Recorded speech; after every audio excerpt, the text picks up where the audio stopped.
Weathered strands of time have always hung loosely, draped about as richly spun cloth on a merchant's stall at the bazaar, easily transcended by the few who see all as one and one as all.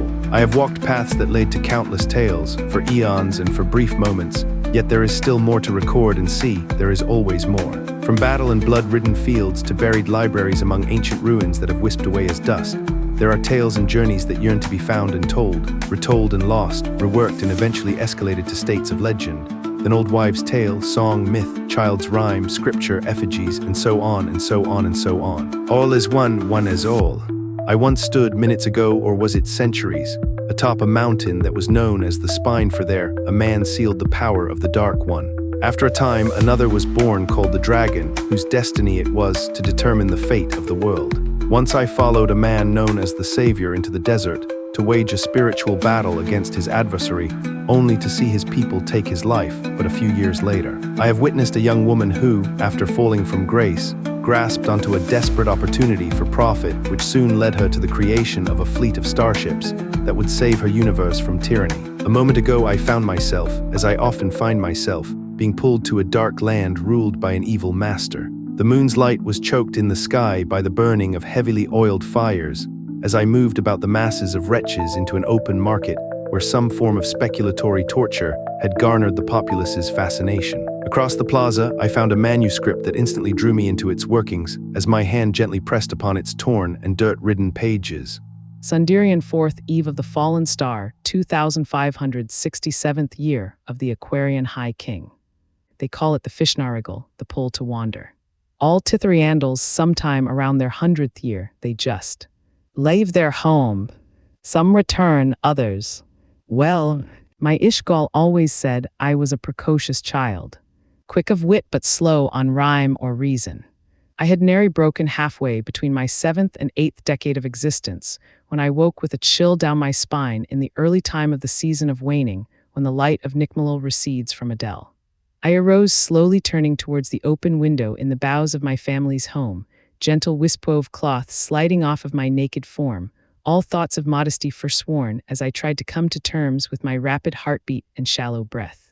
Hurrying down the ledges coaxed from the living wood, I found my lovely Gandaratha working at his chemicals where, when I came close enough to breathe in his scent, I began to cry, hurrying my lithe steps to wrap gossamer arms tightly around him and bury my face in the tight muscles of his back. For several moments we stood there. He turned gently, taking both my hands into one of his. "Ah, my sweet little Tandara, I see you have come to term quicker than we had all expected. Well, there is no need to cry, little one. You have been well prepared for whatever the outside world has in store for you." His speech carried with it such strength and love that I quickly gained my composure and nodded enthusiastically. "Yes, I must go prepare my things immediately," I breathed out, turning to return to my room. "Tandara," He spoke gaily. "here do not forget to record your journeys, for though they may be as short as a summer's breeze, or as long as the northern wind, you will better be able to see the light through the mist if you have a guide." Turning, I witnessed him pull a small leather-bound book from inside his desk and reach it out to me. "It is not much, but in such limited time it will do. Just ignore my sketches. I had spent some time with translating an old Laotian tongue that has been extinct for ages." The taut leather cover was smooth and cool against my chest as I nodded vigorously before hurrying on my way. Laying Gandaratha's gift gently down, I reached out for the Ryak blossom and held it high so its honeyed dew would be able to wash over my auburn tresses. Taking a crystalline comb, I proceeded to wade through, extracting any knots that may have come to life in my quiet time. Proceeding from there, I wrapped up my locks tightly against the back of my head. Once that was taken care of, I proceeded through the Slytherin to an open area with the view of the Gerari, where I found leathers for my travels. A dyed green tunic covered my silken white shirt, matched by trousers and boots in subtler earth tones.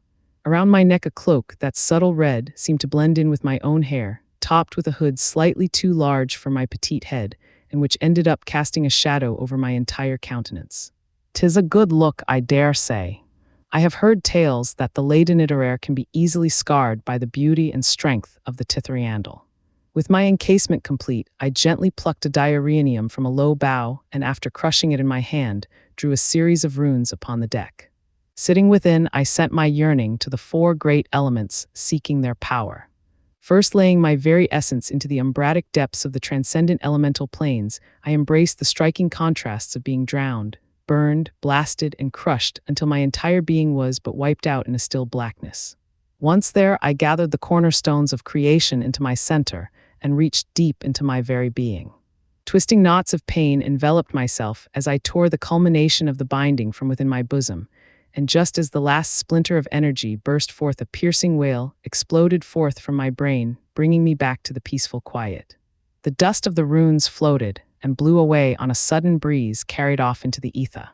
My long, slender fingers now gripped a staff that stood about a foot higher than I, with 4 twisting branches screeching out the top as worms trying to escape the top of a mountain. Beating inside the living wood, I could feel and easily access the elemental power.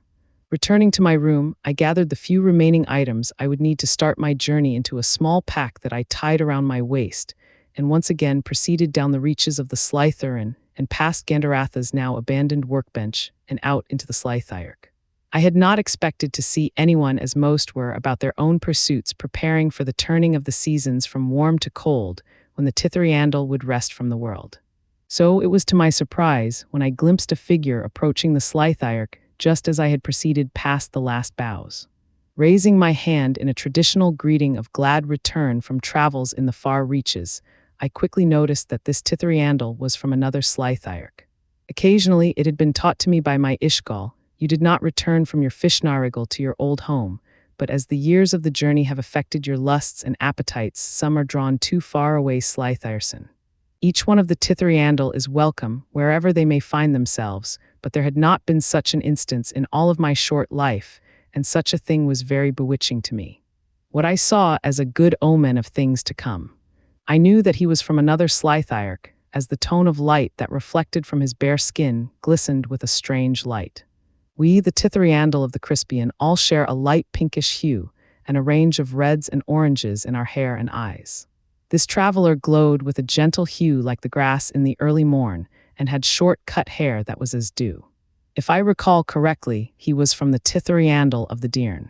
As we closed in with one another, he called out to me with a huskier voice than I was quite prepared for. Jacariel Gith NY Serias. A traditional greeting that I returned in kind, reaching him, and standing on my toes, I gave him a kiss of greeting. His lips did not burn with a calming warmth such as those of the Crispian, but were like a cool mint gently tossed about the sea. Shegi Tai Kitharian NY Barias. I then traced the rune of our people on his forehead and pointed to my Slytherin and intoned that there was a place there now. With this, he gently traced my fingers from the cusp of the neck to the parting of my legs, his gentle touch seeming as a gentle stream to my tenderest places. With his blessing in place, we parted. Brisk cold wind drove me to wrap myself tightly in my cloak. My sight gasped upon the barren trees that stood so weakly against a pale blue sky. It seems that all in this place are washed out, the colors having reached a settling point so far below their real potential. I stumbled about on hard ground covered in sticks and rocks, completely disoriented, yearning for something to latch onto when I fell in a huff and clutched my hands over my eyes and rocked back and forth. I cannot say for how long I lasted in this pitiless state, trying to gain a hold of myself before I finally did.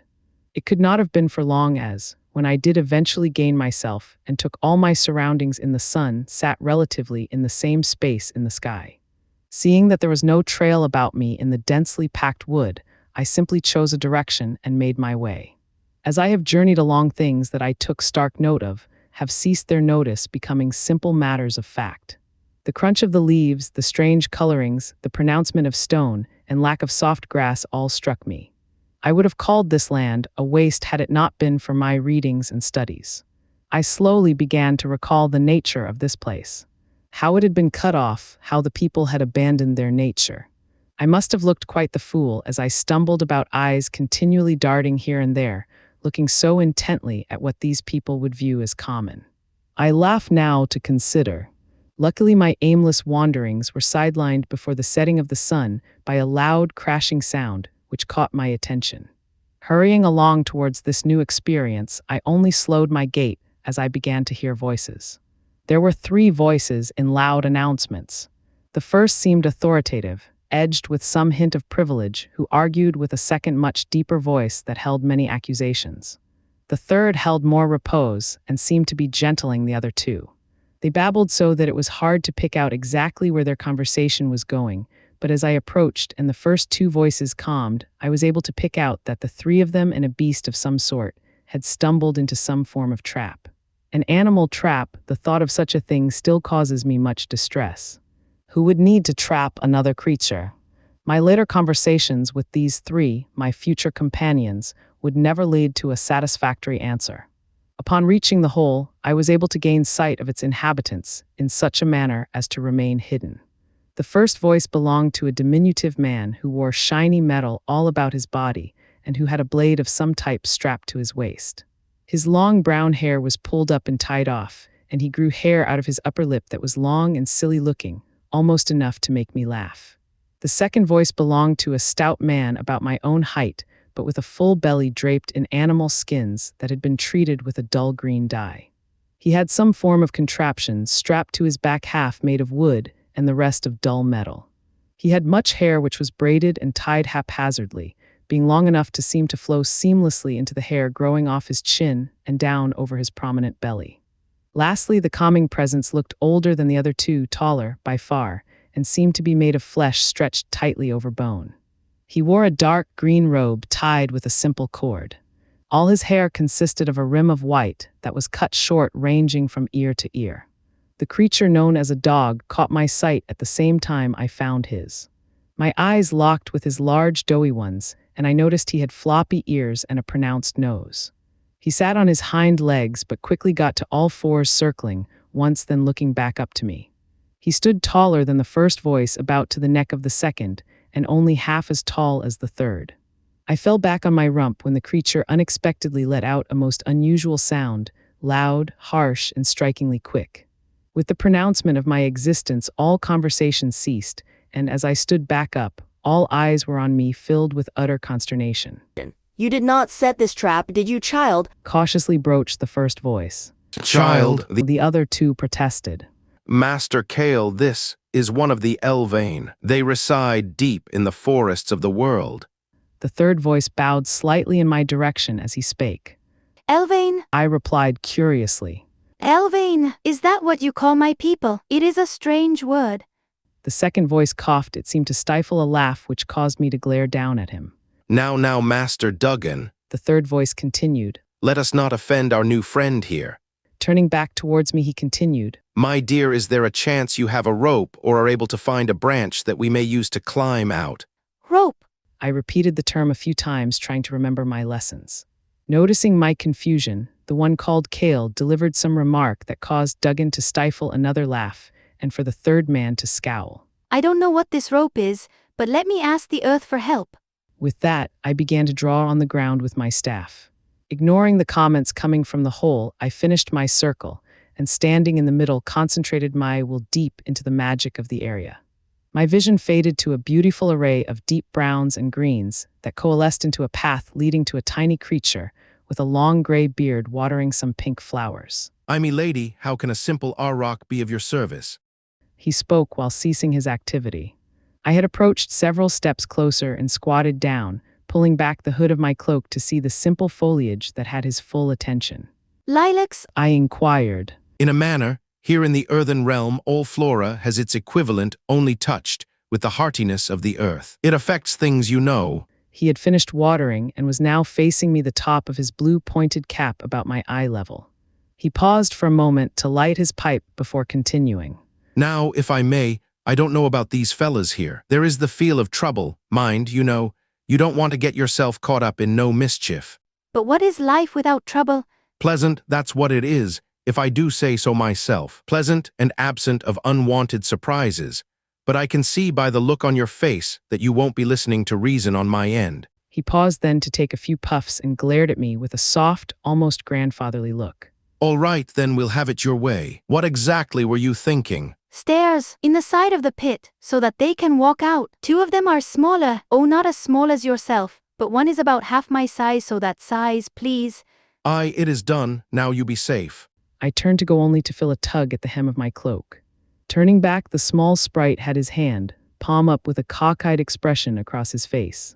We are forgetting something, aren't we, Tandara? How rude I was on my first recompense in the outside world. I got to my knees and he sauntered up. Leaning down, I whispered, Kritham Sun Tuen Semen. and rested my lips on the creature's head, he having removed his cap in the process. A warmth fled out of me. I suppose if there had been anyone to witness, they would have seen green lights fill my cheeks, then move out my lips and onto the top of his head. With that, he stepped away while I stood and then bowed graciously. Tipping his hat, he then turned and slowly faded out of my sight as the whole of my vision swirled in on itself. Less than a few moments had passed as my head cleared back to the present situation, but enough for the spirits to accomplish my wish. Unbeknownst to the creatures in the pit, a staircase had formed right at their back. They stared at me with their desire for aid shown clearly in their countenance, utterly unaware it had already been given. The situation caused me to almost shed some outward mirth, but tending to my manners, I merely stood as straight as I could and spoke a few words of nonsense while pointing my staff in their direction. I could have sworn that the bearded one, Duggan, almost jumped right out of his skin, and while the other two looked uncomfortable, the evident unease at which Duggan clearly felt at any hint of mystical power was of most interest. You have been saved. I spoke with a grin. Now maybe you will tell me what you all are about. I should have expected the reaction I was given. Each one in turn looked at each other with concern and then at me quizzically. These creatures are very slow. It was truly disheartening, but since I did not have any other choice of companions, for the moment I sighed inside and pointing, this time using my gloved hand. There are stairs now, right there, see? Turning, it took them a moment to see the gradations in the back of the pit. When they did, they approached them delicately.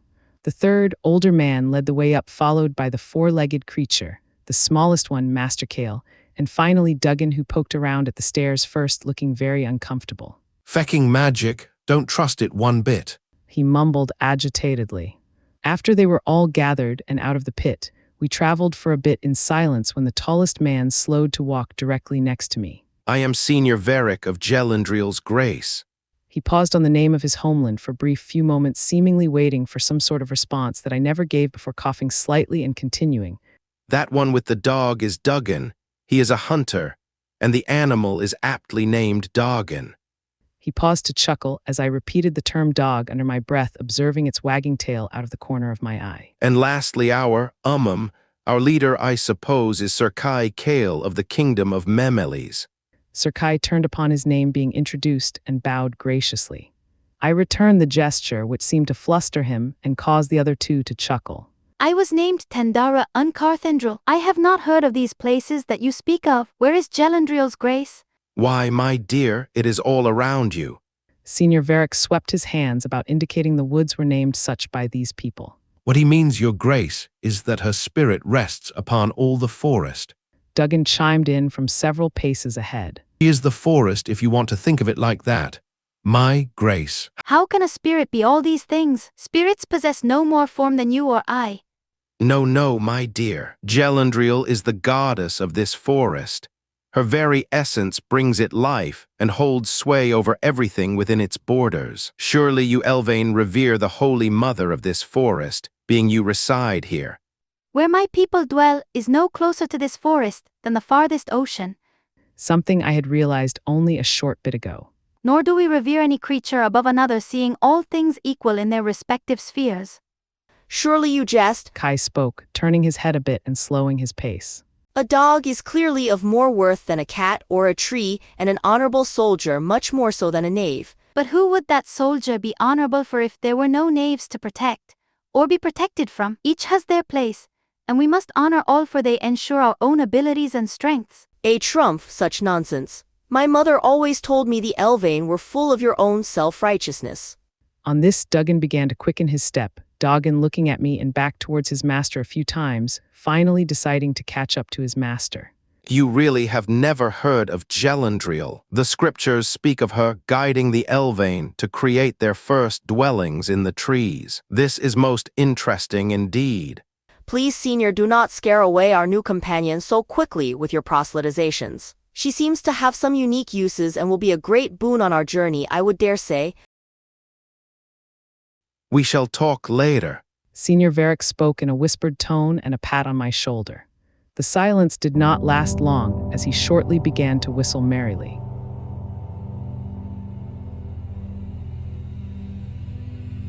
A cold wind had brushed my hood back so that the fire's light caught my attention, causing my focus to be lifted back to the present.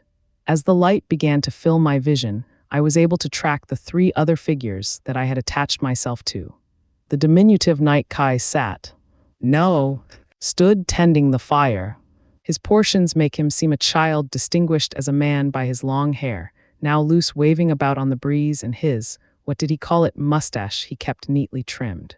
I could hear him somewhat talking with the Duggan, his sullen face drawn back, eyes always seeming to want to find an excuse to distrust and disabuse. Lastly, Senior Varick, his sonorous baritone gliding gently across the camp.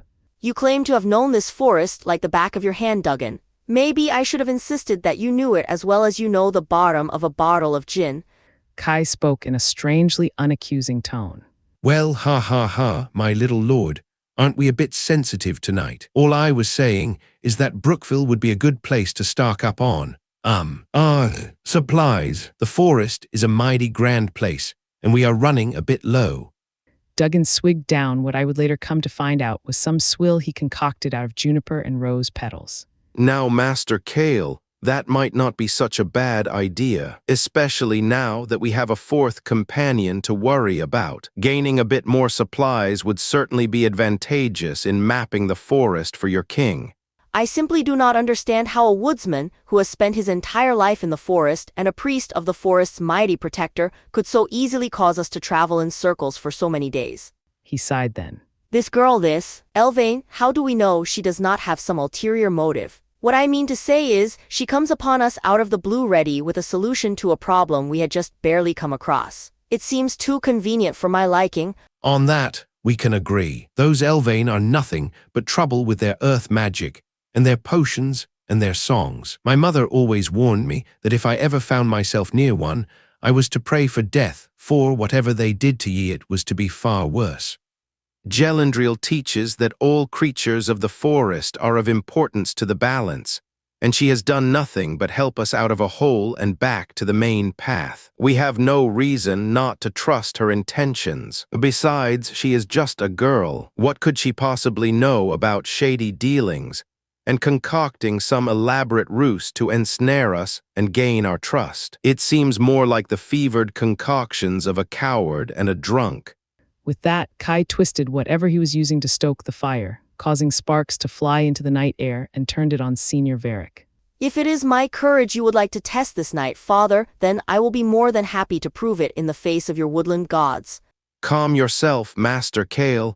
Your impetuous nature will catch up to you someday if you cannot learn to rein it in. All I said was that between your pessimism and Duggan's flagging sobriety, you're likely to turn this great boon into a curse. Your talk has become like a ravenous flame devouring all common sense and good manners. Tossing the stick, or whatever it was, into the fire, Kale mentioned getting some sleep before his shadow entirely departed. The crackling fire and a choir of crickets filled the silence like 2 dear friends, and I began to drift off once more. Movement caught my attention the second time, right before I had utterly dozed off. My eyes caught sight of a stout shadow that stood no more than a pace away. It leaned forward, ushering in a repugnant odor just moments before a coarse hand grabbed at my hair, followed by a low grunt. Immediately, I spun around, seizing upon my staff and striking out at the sensitive portion of a man claiming my target with steady determination. Girl, a fake. Duggan collapsed over on himself and rolled a bit in the dirt, continuing to curse in his strange native tongue. I took my time, gracefully detaching myself from his presence, gliding towards the fire. It appeared that Senior Varick had also retired for the evening, so I was to find myself alone. My silent reverie was interrupted by a sound that, at first, seemed to be just a buzzing in my mind but slowly became clearer. I mounted a nearby tree, running up its trunk until I was hidden among its boughs. I followed the sound, making sure to move about so as not to cause a single disturbance in even a single leaf. Soon I found myself directly over Senior Varick, who had removed himself quite a distance from the camp. I found him hunched over whispering hollow platitudes to his make-believe forest spirit whilst gesturing incoherently. I wondered if this concept of mystical forces or gods, as these men referred to them, was a prevalent mythology or something unique to my strange new companions. As I was caught away in this thought, I did not notice that I, once again, had drifted off until brilliant rays pierced the canopy and breathed fresh life over the forest. Sundarian 14th eve of the fallen star, 2567th year of the Aquarian High King. Brookville, I was told, is a typical village of the area. I would have to say I have never seen a thing like it. These people fight, it seems, with all veracity against the natural world. Cal eth turemin kith twerth. At first sight, I could hardly believe what I witnessed. Instead of working with the land, they tore at it like beasts wrecking carnage and reconstructing their ill gains into shambles. Piles of dead trees, mud, and covered with some form of vegetation I do not recognize. Some of the more prominent structures stand crafted out of shaped stones piled as high as any of the surrounding trees. Dark smoke creeped out of the tops of the various structures to drift off into the sky like waves of small thunderclouds.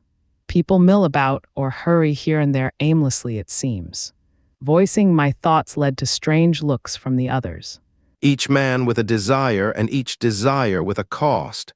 Senior Varick scolded me. We separated, then agreeing to meet up for an evening meal. The three of them each moved in separate directions, and I found myself lost in my observations. The people were of all shapes and sizes, aged from babes to wizened elders. I was finally pulled from my observations by a wet, coarse object that moved across my hand. Doggin had not left with his master. I focused my attention on the beast scratching behind his ears and leaping back when he tried to lick at me once more. It was at this point I noticed a pair of tanned youths staring at me from aside what appeared to be some form of food vendor. Catching their eyes with mine, one of them the taller, and I'd assume the elder of the two, leaned over to whisper to the other as they both approached. The younger of the two held his hand up, palm facing me, and moved it back and forth, which I repeated with far less enthusiasm. Morning, Replied the two of them at the same time. Yes, I replied, a bit confused as to why they were stating what was clearly evident. To my surprise, the younger-looking one laughed, silencing only with a stern look from the other. I felt my face warm a bit and decided to move on. Wait. The older one said a bit forcefully. I apologize for my brother. We have never met an Elvain before. never even seen one. The younger one interjected. Right, exactly. Okay. We all stood there in silence, the older boy rubbing the back of his head with a broad smile across his face, and the younger looking me up and down as if he was sizing up a wild beast. Reaching my arm across my chest and scratching the back of my opposite arm, I looked around intending to move on, but was again interrupted. So can you. You hear better. Tane, What? It is a perfectly fine question. Ma would whip you good for being so rude. As the elder brother, it is my responsibility in the absence of her justice. Please, you may be larger than me, but you will have a hard time catching me before I pelt you with sod. Excuse me. They stopped arguing, dumb grins growing on their faces. I continued, What do you mean here, better? Ignore him. He was kicked by a goat one too many times as a child. At least I never tried to plug one up. You better watch your words. I seem to remember the last time you said something stupid, we both ended up in front of Ma, but only one of us was in tears. As they continued their quarrel, I stepped away, moving past a few more stands selling loaves of bread and fruits that, though varied in nature, were universally covered in brown and black dots. At some point, I noticed that it was not just the quarrelsome youths that seemed to have their eye on me, but that most of the villagers could not help but glance my way as I passed by. I tried to sink into my cloak, pulling my hood as far down as possible, tucking my strikingly brilliant hair entirely out of sight, or at least as much as possible. Staring down then and using my staff as a guide, I tried to work my way over to the large central building that Senior Varick had called an inn. Here I was to meet up with my companions and hopefully not be presented as a spectacle any longer. This proved to be a lost cause, as my desire to be unseen overwhelmed any navigational abilities I had. It was not until I had nearly tripped over a root that I noticed that I had found myself back in the forest. Turning back towards the village, I saw a few of the villagers staring at me, confusion crossing across their faces. This instilled a deep shame in my heart, which had begun to beat rapidly. Having only the desire to be out of sight, I darted behind the largest trunk I could readily find and lowered myself to the ground, happy to finally be out from under such inquisitive stares. As my heart slowed, I laid my head back, finding a comfortable space in the bark. I fell asleep at some point for the distance. The sun had traveled from what seemed to be one moment to the next, which had disoriented my sense of place. For a few moments, I had completely forgotten what I had been about. Standing slowly, resting my hand on the trunk, and looking around the large mass towards the village, I saw that not much had changed. The villagers still milled about pursuing their mundane activities. I took some time scouting out my path through the village to the inn, and when I was sure I had a steady path set in my mind, I covered my head and hurried to it. The inn was empty as far as I could tell. A low burning fire stretched across one wall recessed in a stone indent, which rested beneath the gaze of several great stags, the morbidity of which turned my stomach. Such a senseless display. I approached one of the sadder-looking heads, touching it delicately, feeling the heavy weight of my heart. Not much else seemed to be of any import here, so I found a place at a medium-sized table and made myself comfortable.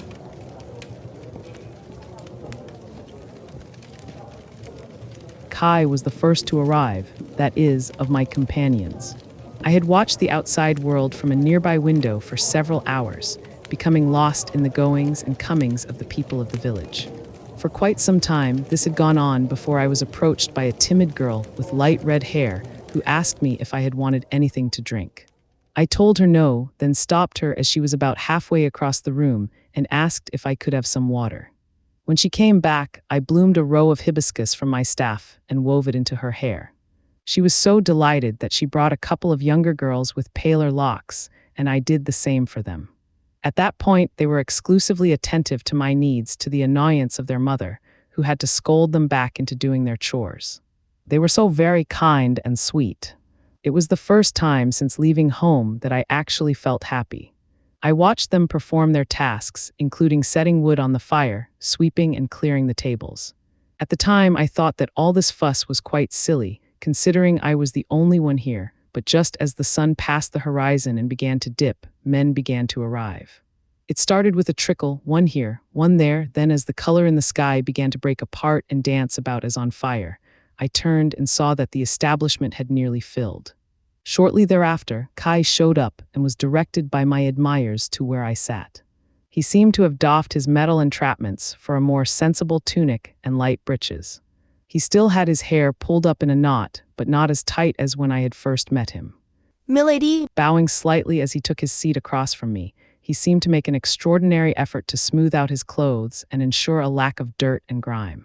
Truth Leith. I replied, turning to gaze out the window. Something about this time of day made me particularly homesick. I think it is the brightness of the colors, unlike the rest of the day, where the whole world seems awash in bright dullness. Lost in my thoughts, it was several minutes before an annoyed cough shook me back to my companion. you find everything you needed perchance? I have everything I need. Good, well then, we have not had much chance to speak. You may have heard me talking with the others about my grand quest. You are looking for something in the forest? Kai's eyes lit up in shock for a moment before he seemed to calm himself. Looking no, I am not looking for anything. He laughed, rubbing the back of his neck and looking around cautiously. I am mapping the region you see for my king. Your king? Yes, my king. You know what a king is, don't you? You are looking at me most particularly. I do not like it, it is vulgar. Turning my eyes away so as not to embarrass myself, I replied. No, is it like your rendereth, father? Well, I guess in a way it is. He mused on that for some time before continuing. It really is strange, you know, all the tales I have heard talk about magnificent kingdoms in great forests led by mighty warrior kings. For you Elvain, that is. I'm not Elvain. P.S. Hefta what? Of course, you are just look at you. It is just as the stories say. I am a Tithariandal, not Elvain. I have never heard of these Elvain until I met you three, and we have no king. Then who is in charge? Each is in charge of their own destiny. That is ridiculous. What happens if you have a dishonest partner or a thief or must deal with other nations? What about war? Why would one want to cheat their partner or anyone? As for thieves, nations or wars, I am unfamiliar with what those are. If there is disagreement, The parties simply work towards an amicable solution. That is the way of my people. Sounds like a fairy tale. Kai and I sat quietly for several moments after that. He scratched his chin, twirled his mustache, moved his lips, forming soundless words. I turned back towards the window and watched the day end. I had not noticed Senior Varric joining us, but Duggan simultaneously spilled his drink and knocked over his chair, almost falling flat on his back. The odor that permeated off of him caused me to scoot my chair closer to the window and wish that someone would come by to open it. Bring me more of this spittle. Duggan yelled at one of the girls. My friends from earlier had been replaced with two older girls riper in age and seemingly expert at using their added virtues to draw the attention of men as they moved briskly around the room. Maybe you have had enough. Now, Master Kale, allow the man his indulgences. As they say, a happy man is a productive one. That is funny. In Memories, the old women say that a man who is married to drink has a hard time finding his own hat. Wash, you say. My H-Watt is right. It wash here. What did you do with it, you thief? Almost stumbling onto his back again, Duggan stood with a furious gesture in my direction. Sit down, fool. Your hat is upon your head. Yes, that is right. Thinking you could steal my hats, you witch. Now, Master Duggan, let us do try and get along. There is so much left of the great forest for Master Kale to map out for his king. PWSHH map out. If I wasn't getting paid so well to help you map out the forest, I would dare say that you had an ulterior motive, like scouting out the wood for your king to claim for himself. How dare you? Kale shouted as he leapt up on his seat to stand eye to eye with Duggan. It was at this point that I lost track of what they were arguing about. A combination of the stench and the heat had caused me to begin moving towards the door. The drunken ramblings of a dumb oaf were lost among the cacophony of other conversations. Slipping out the door just as two more men entered, I breathed deeply of the chill night air. At this time, the moon had settled low in the eastern sky. Though not in its full glory, it radiated enough to give me ample light to see all my surroundings with perfect clarity. Noise emanated from the inn, while several homes radiated candlelight through their windows. Still, aside from myself and Duggan, who had found a cozy-looking spot among some hay on the inside, the village appeared to slumber. Taking advantage of the refreshing respite, I began to journey around the village. At one home, I could hear children laughing.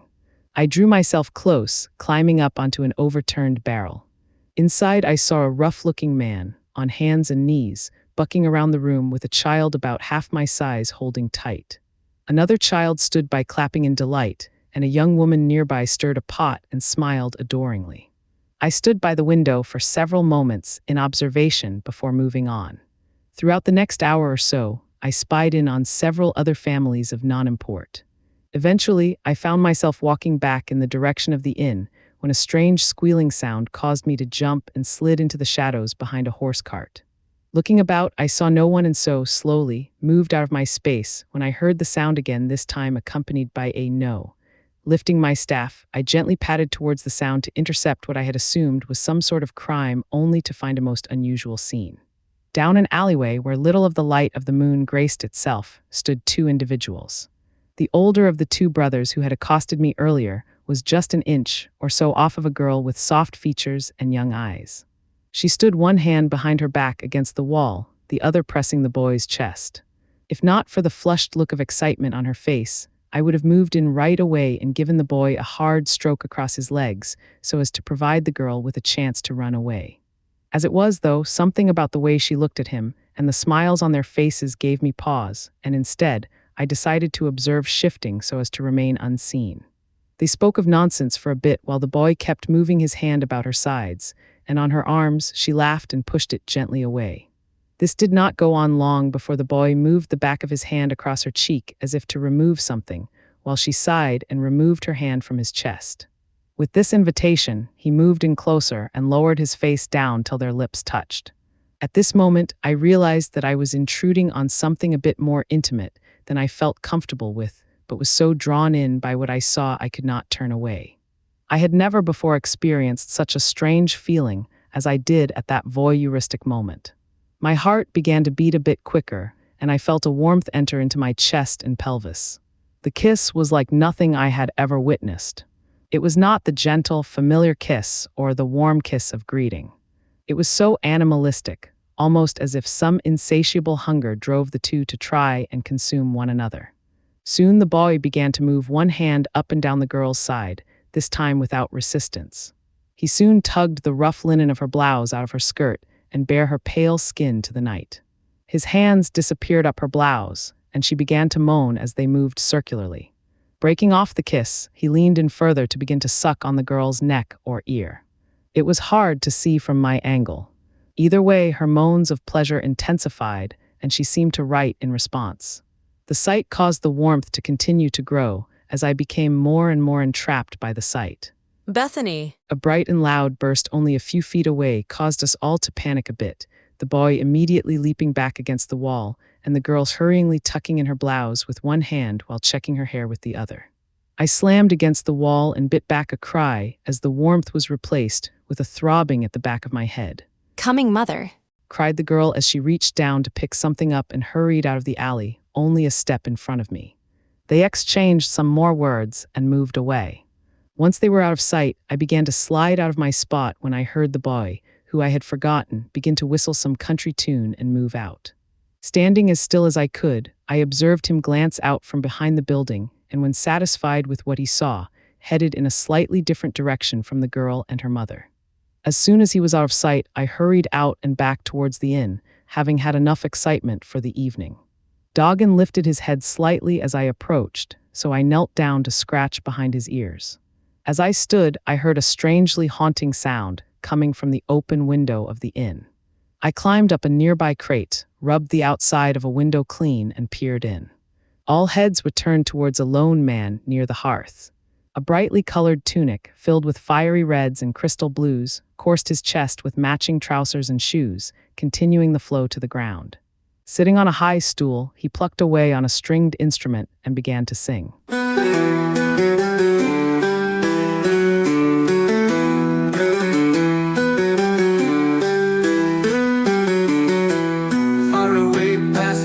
Landreals grace on a lake where no ripples have ever disturbed. Lays Miriam, once the city of gold. Miriam, oh Miriam, where have you gone? No one has seen thy face or heard thy sweat tune nowhere. Oh, where?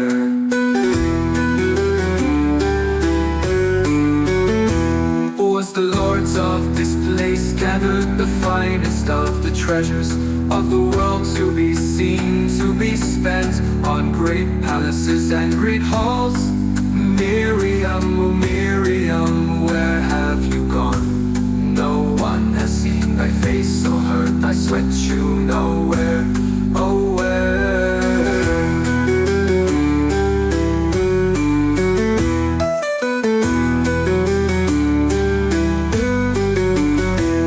Your people are gone and your halls are rot, but your treasure still lays true, still lays lost from all the world to be found by heroes true. Miriam, oh Miriam, where have you gone? No one has seen thy face or heard thy sweat tune nowhere. Oh, where?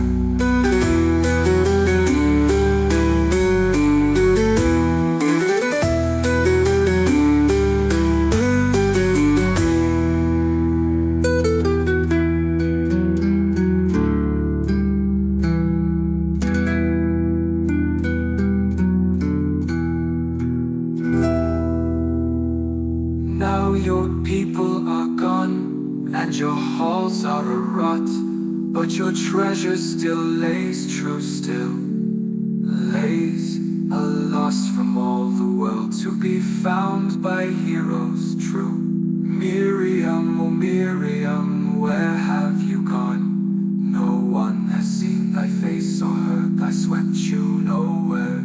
Oh, where?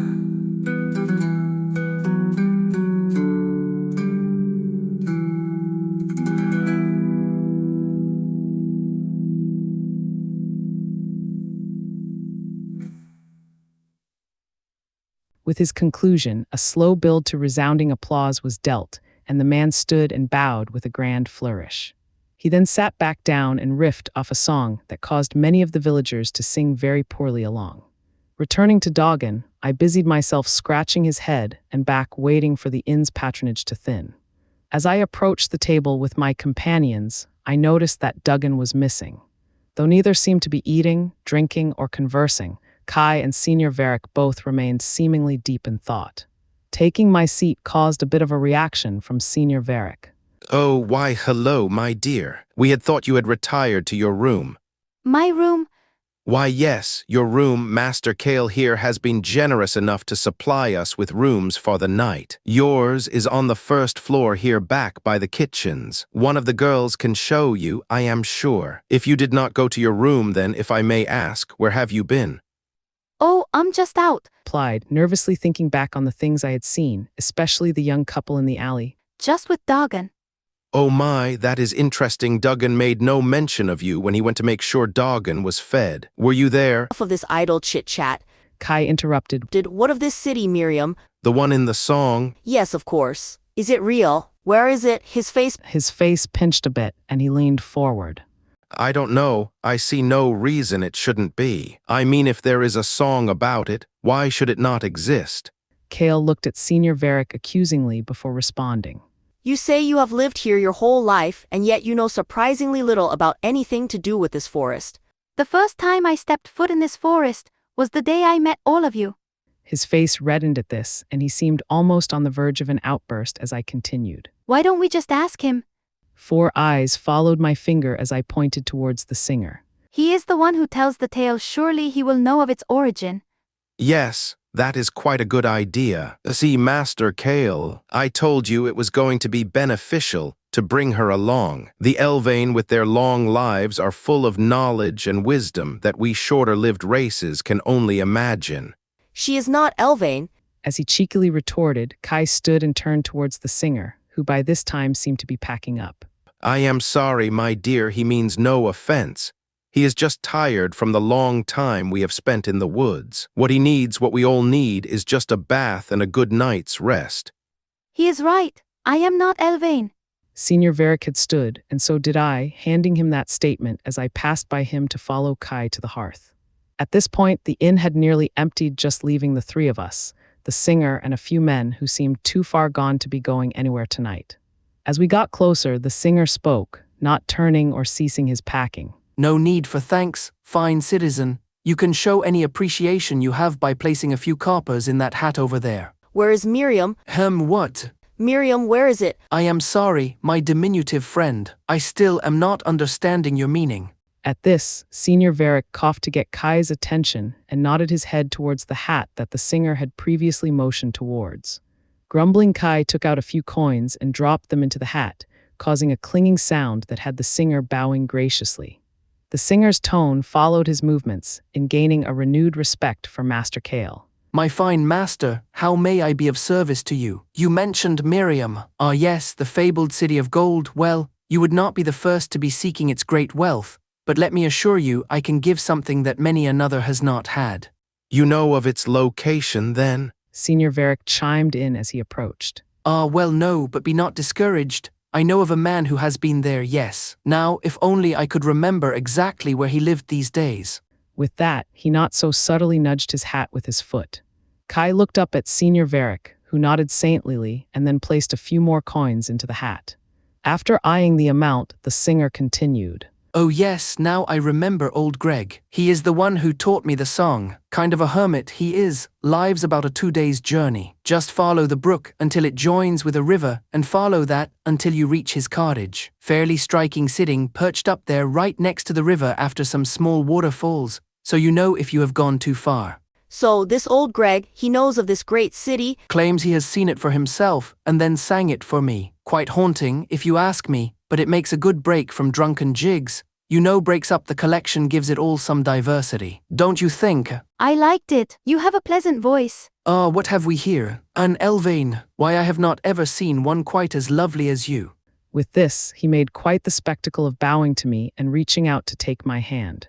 I felt the heat in my face and stepped back a pace out of his reach. Come now, Lovely, there are things I could show you that I am sure you would never get from your stuffy old Elvain men. Things that will take your breath away. I stepped forward without thinking and slapped him, turning a complete circle before catching his feet around one of his cases and ending up face down on the floor. He let out a loud guffaw that, with the noise of him striking the ground and my initial slap, caused the whole staff to come running out of the back. Only a moment of silence was experienced before Kale began to chuckle. That chuckle soon escalated to a laugh, then to a full-on burst. I could feel everyone's eyes on me and froze, not moving an inch before delicate hands touched mine. The freckled, light, red-haired girl from earlier pulled me ever so slightly away. I let her draw me to my room, the sound of Kale's laughter yelling out she's not Elvain, to, I could only assume, the dazed singer. Sunderian's 16th eve of the fallen star, 2567th year of the Aquarian High King. A quiet brook winds its way down. At points it breaks. The perception as one approaches is that of intentional care instead of natural eons' long progress. At one break lays a wooden cabin, 2 men high and big enough to house a single one comfortably. The wood is fresh and appears from a distance to be one large piece sliced into 4 equal shapes. Upon our entrance, we saw a clean, if not slightly dust-covered and stiff mat. Closer to where we stood was a fine table, seemingly carved out of a single stump, accompanied by 2 chairs of equal craftsmanship. A single envelope was laid, unsealed upon the table with a note that read, "My dear Bartholomew, I can take no more. The dream has returned once again, in a fury. Yes, you know of what I speak. The same haunting vision that has plagued me since we were children playing among the high trees of the Glendaveld.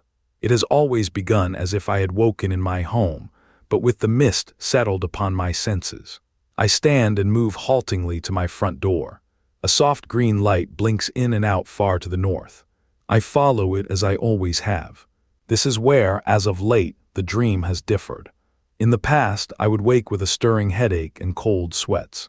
I feel that I may have always had the full dream, but that my mind would force what I now see every night from my memory.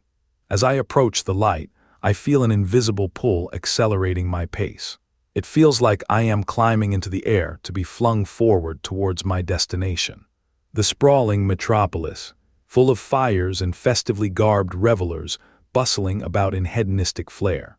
Myriads of joyous unions and exuberant motions blur and undulate in hypnotic motions that grow and pulsate with ever stronger rhythm. All the individual personages blur in a swirl until there were those that were not. They seem strangely affected, hunched over moving with a stern purpose. I follow them, unaware or uncaring. They proceed to a grand hall amassing in number and swell through the barred doors. Light cascades off their dark forms, and my body tries to tear itself apart to be away from here, while at the same time being frozen in place. These abominations crawl along on 3 fin-like appendages, carrying a mash of dark round torso, with bulbous eyes, attached at the top and giant rounded mouths that seem perpetually open and rimmed with several layers of jagged teeth. Descending on the more colorful blurs, I began to make out sounds of what first appears to be laughter, but is soon deciphered to be screams. The colorful blurs seem to coalesce as streaks of red dawn their visages, and the creatures push their wrathful purge towards the heart of the city. Being overcome with curiosity about what could be driving the creatures, I move on ahead in my discorporate form. I find a lone man standing on a dais behind a crystalline figurine, which glows with a sickly green tempo. He appears to be on the verge of some discovery. His hands held high above the figurine, and though I cannot hear his words, I can see that he oscillates in a tight pattern. Behind, I can feel the rush of the monstrous throng enter the room, and hear a billowing howl from the depths of my darkest understanding, as the creatures spring forth to attain their prize. Moments before, though, victory is snatched from the creature's grasp as the figurine and the man vanish. Now, blood-crazed, they emit a ponderous howl. As I float up and out away from the city, I see them leap upon any that they can reach in a desperate frenzy to find their lost conquest. I float only for a moment or two before I behold another player. A gigantic form rises itself from the nearby lake. Like the smaller brood, the giant monstrosity pulls itself along with fins on its side, and with its gaping maw and general girth begins to tear the city apart. I wish to return home, but am again paralyzed by the sights. It is not until the abomination from the lake turns its baleful cry towards me directly that I am sent tearing back to my room, where I awake. For 7 nights, my friend, I have suffered but no more. I head out now to follow the path of my dreams, to see for myself the haunted halls of Miriam, to somehow find peace.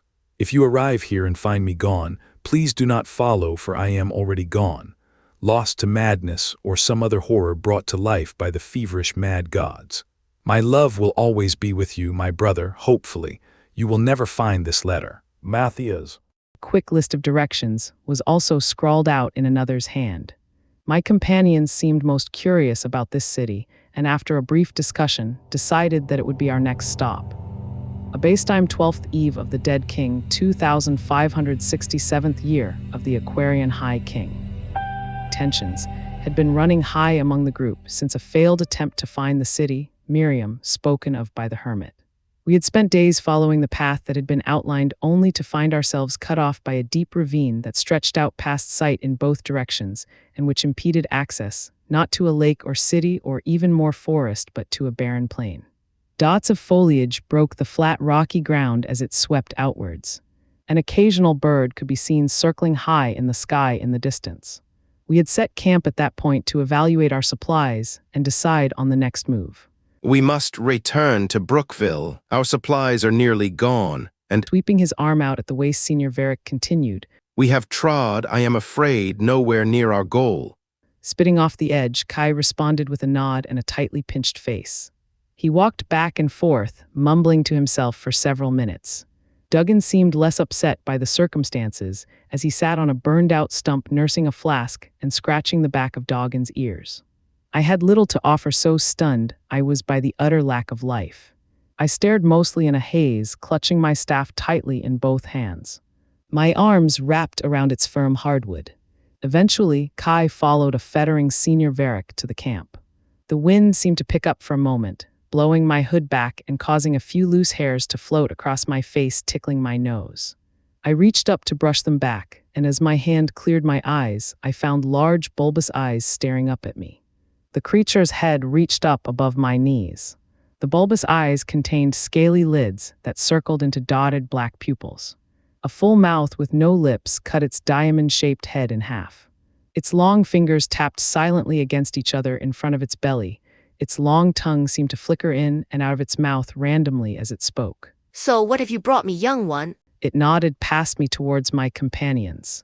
My eyes drifted towards their retreat for a moment, snapping back to the creature, as I again brushed loose amber strands away from my face. I cannot speak for them as they are not mine. Its laugh seemed to billow from out in the waist.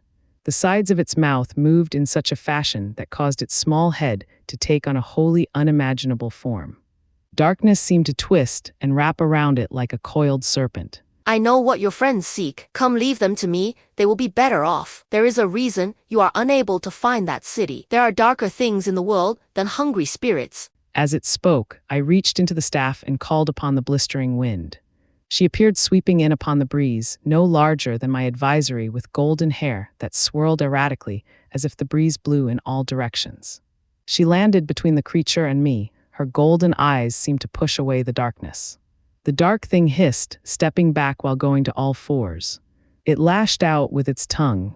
Serena, the spirit of the wind, struck with a poled blade, pinning its tongue to the ground.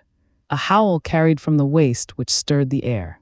Lifting her other hand, Serena blocked a torrent that blasted past the two of us and then twisted her blade, pulling the creature closer. As the breeze, she spoke. You are mine and bound. I say till these mortals cease from your dominance be. Reaching down a slender finger, she touched the tongue, which began to bleed gold. Slowly the gold spread, encompassing the downed creature entirely, until it glistened, and then shattered, blowing away in the wind. Silence floated around me, the waste seemingly breaking down before my eyes. The colors shifting, and the geography moving into a more natural pattern. He was right. The voice came from the wind, yet as I looked down, Serena stared intently into my eyes. There are worse things. She mouthed, then in a blink, she was gone. We eventually found our way back to Brookville. While resting there, I followed Kai and Senior Varric as they quietly left the inn early on the second day. Duggan was passed out in his room, I had supposed, as he had consumed a copious amount of his favorite beverage the night before. However, it did seem that he was not privy to the motivations of the others. You really think they will have any knowledge of this Miriam, Senior Varric? Oh, Master Kale, I do not know for sure, but I would favor the idea that they would have some records. These provincial villages tend to have stocks of records and other trinkets that have been passed down or traded by passing explorers and adventurers. I kept a pace back, listening to their conversation unnoticed. You seem very concerned about the location of this Miriam Master Kale, for someone who wishes to simply map the region for his king. Kai paused at this and looked upwards. Nor more interest than you, I wager. Yes, for Gelendriel, I wish to see if such a ruin may lay ill favor upon her forests. He had slowed but not stopped as he spoke. Kai continued a bit behind but caught up as they noticed a lone villager working on opening their shop. Morning, good sir. Senior Varric raised his hand in some formal gesture. May we spare a moment of your time? Aye, what is it you are about then? The shopkeeper said, continuing his work. We are looking for maps of the area or any writings that may speak of nearby ruins. Kai, stepping forward, spoke. The shopman eyed him curiously before continuing. Well, you would want to see Old Man Jessup. Pointing down the road a bit at something I could not see, he continued. He is always about this, or those long-gone people, or this and that lost relics. If anyone in Brookville knows anything, it would be him, that's for sure.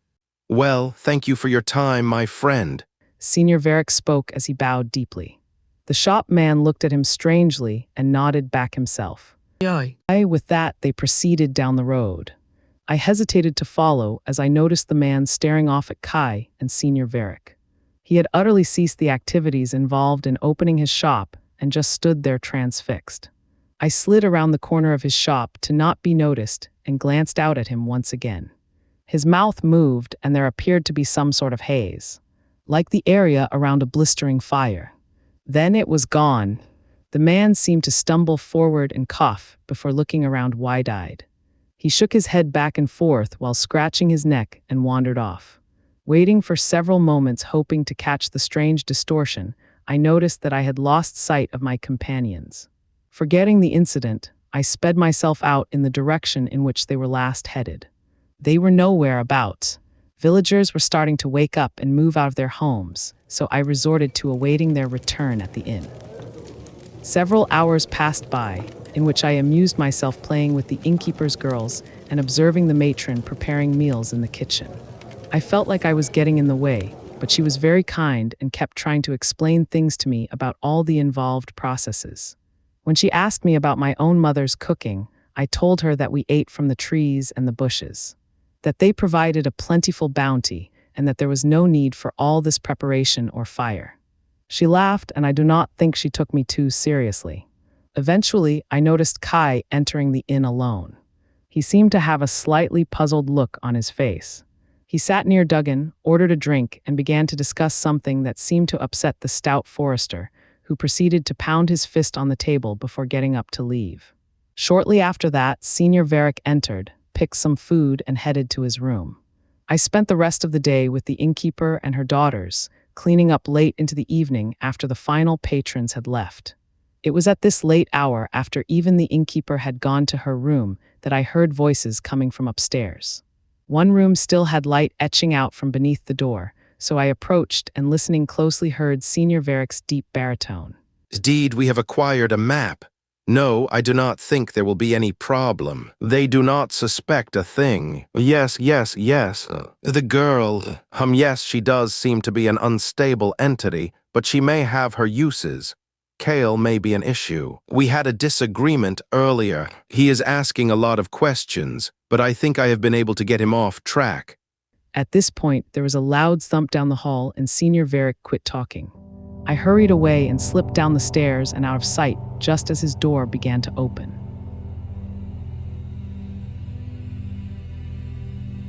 The fog curled off the grassy plains like smoke from a dying fire.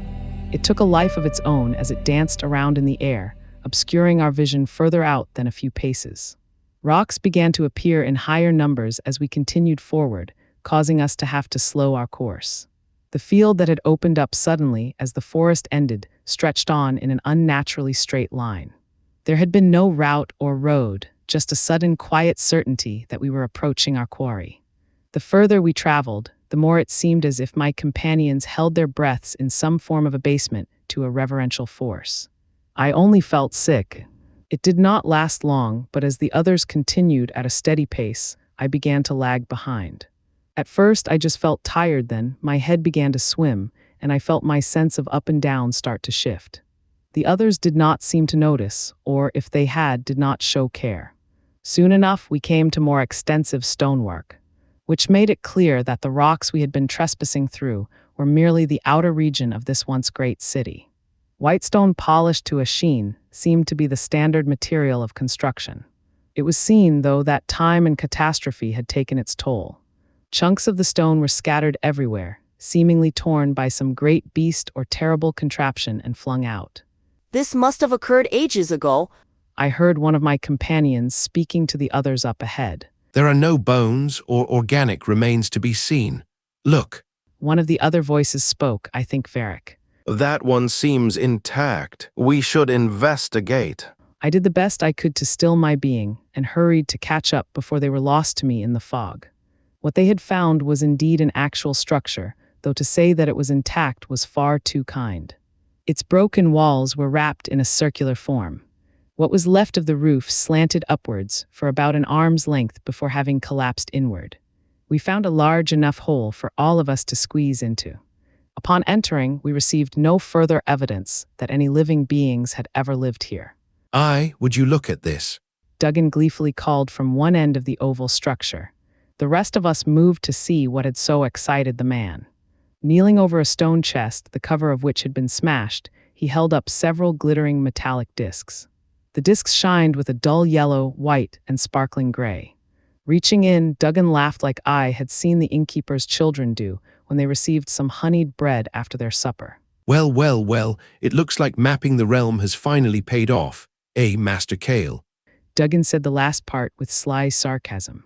Glancing over at Kai, I could see that he seemed little interested in the discs or in Duggan. Kai glanced up at Senior Varric suspiciously, while Senior Varric seemed to be looking out a hole in the wall too tall for any of us to peer out of. Yes, Duggan, well, we should continue on, shall we? You can come to collect your trinkets later. We still have more of this ruin to see. Kai spoke impatiently.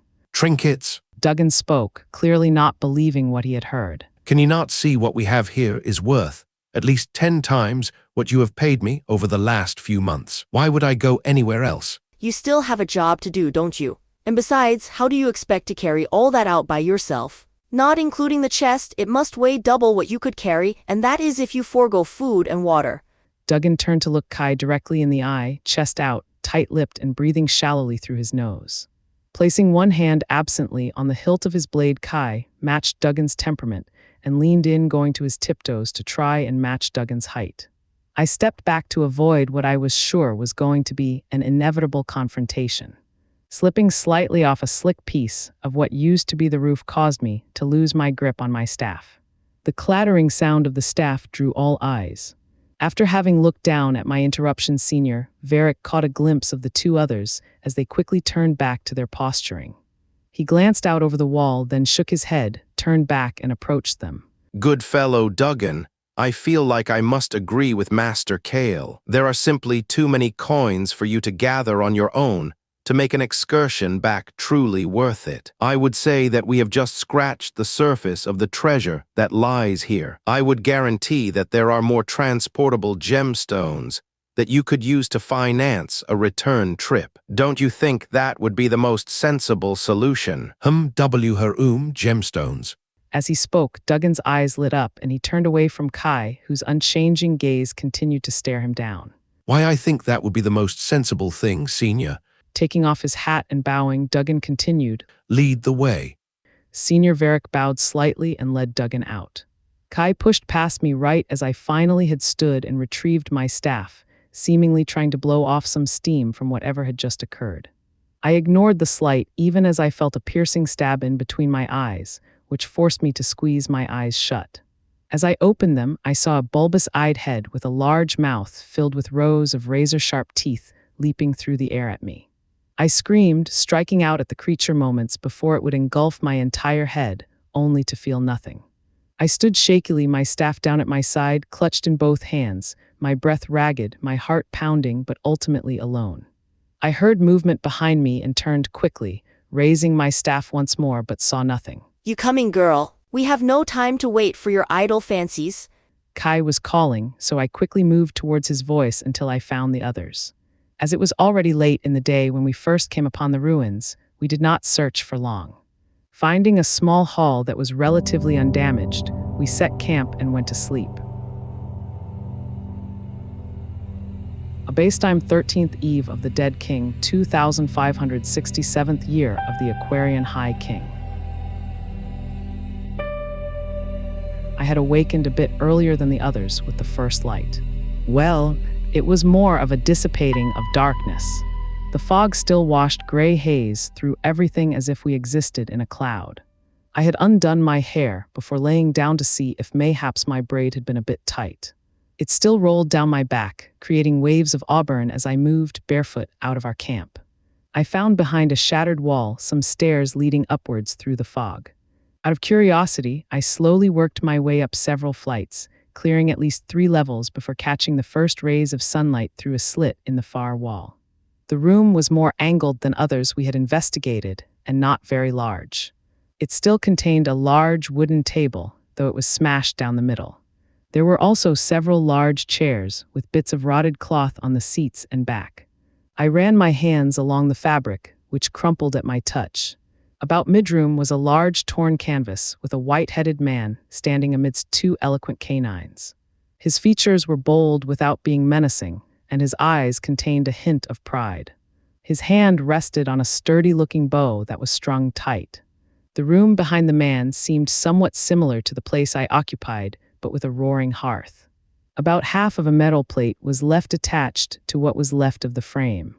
The characters on the plate were odd yet vaguely familiar. I approached the hole in the wall, which ended up being a bit larger than I had initially thought. The light had seemed to enter in a thin strand.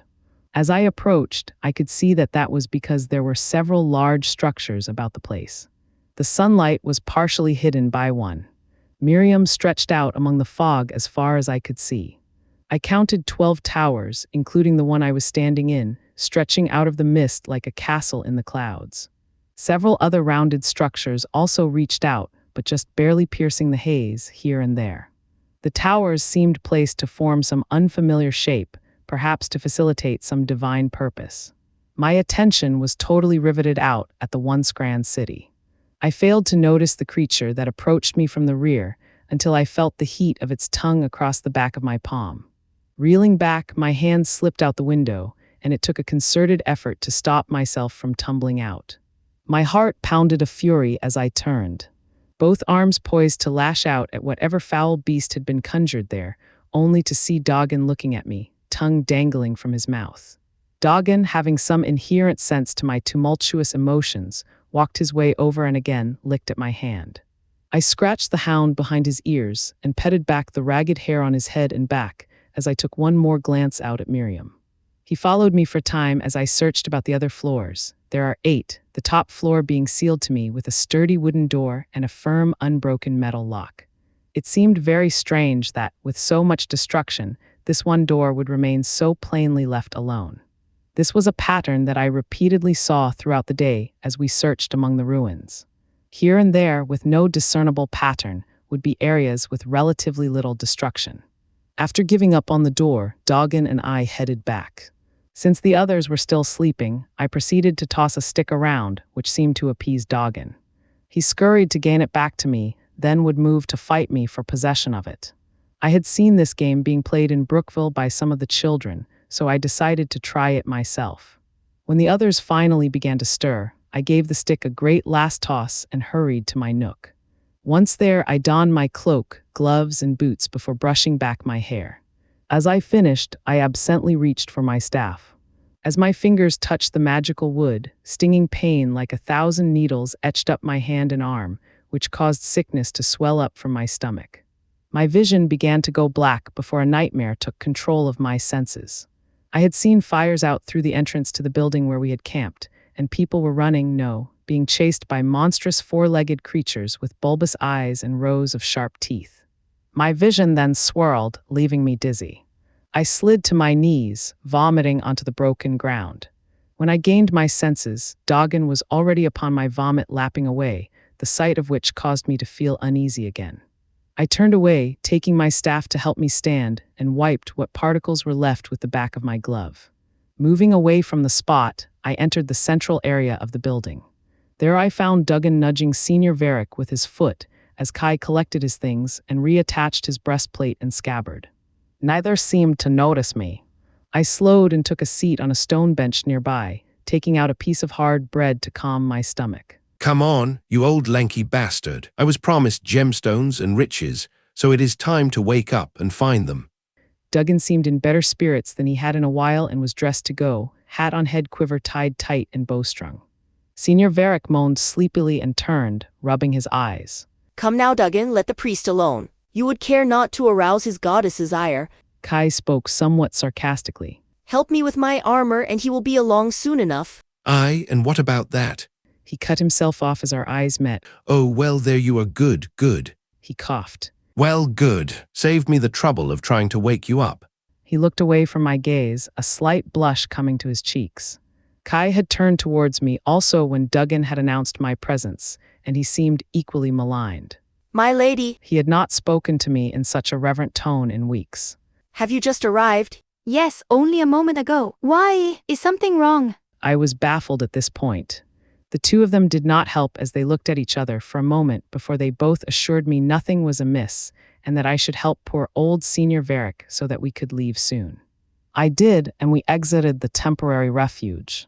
Senior Varric shot down any talk of splitting up, as there really was no way for us to truly find our way around. It would have been too easy for one of us to get separated and perhaps harmed or placed in a position where there would be no way for the others to render aid. So we stuck together. We continued down what seemed to be the main thoroughfare. This was evidenced by the space between structures opening up and the ground turning from grass and weed to stone. The white stone's use continued to be commonplace here among the fog as it had been for the towers and other structures I had seen before. It always felt cold to the touch and slick, but that was most likely from the constant fog. My companions seemed lost in thought, aside from Duggan, who whispered some jaunty tunes while occasionally looking back at me. He even winked once. It did not help my general uncomfortableness. We would stop almost randomly, usually when Senior Varric or Kai would see something that caught their eye. We would then proceed down a street or into a building and rummage around. The rounded homes seemed to all be similar, many with holes seemingly blown into the sides or roofs caved in. The furniture was usually smashed, torn, or crumbling.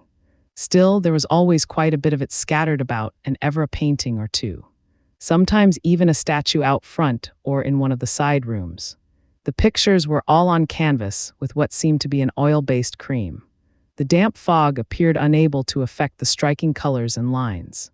One such painting drew my eye as soon as we entered.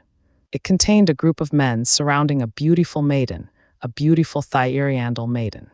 Her silvery hair seemed to be billowing behind her, and she held a hand to her mouth with her head slightly back and eyes filled with mirth.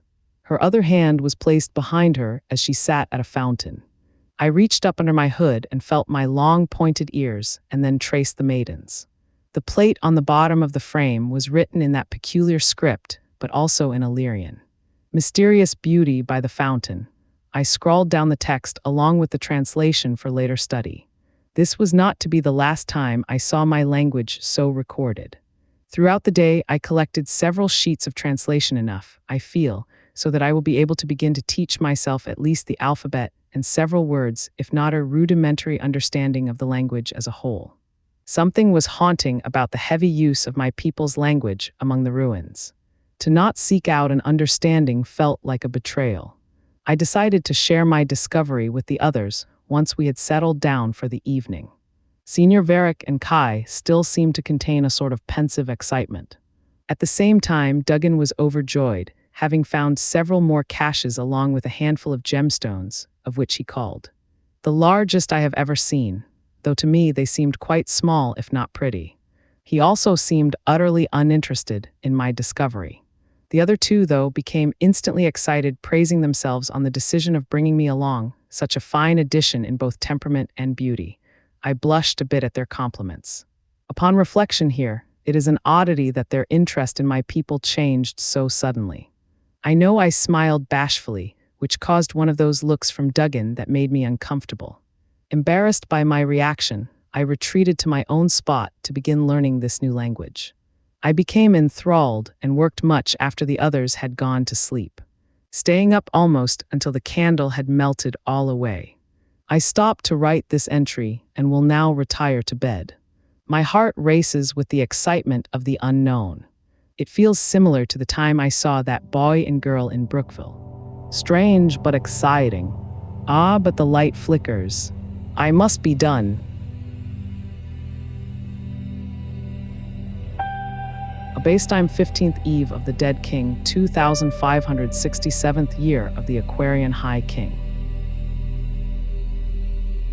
We have spent the last few days in a continuous search for something. I realized it early in the day today.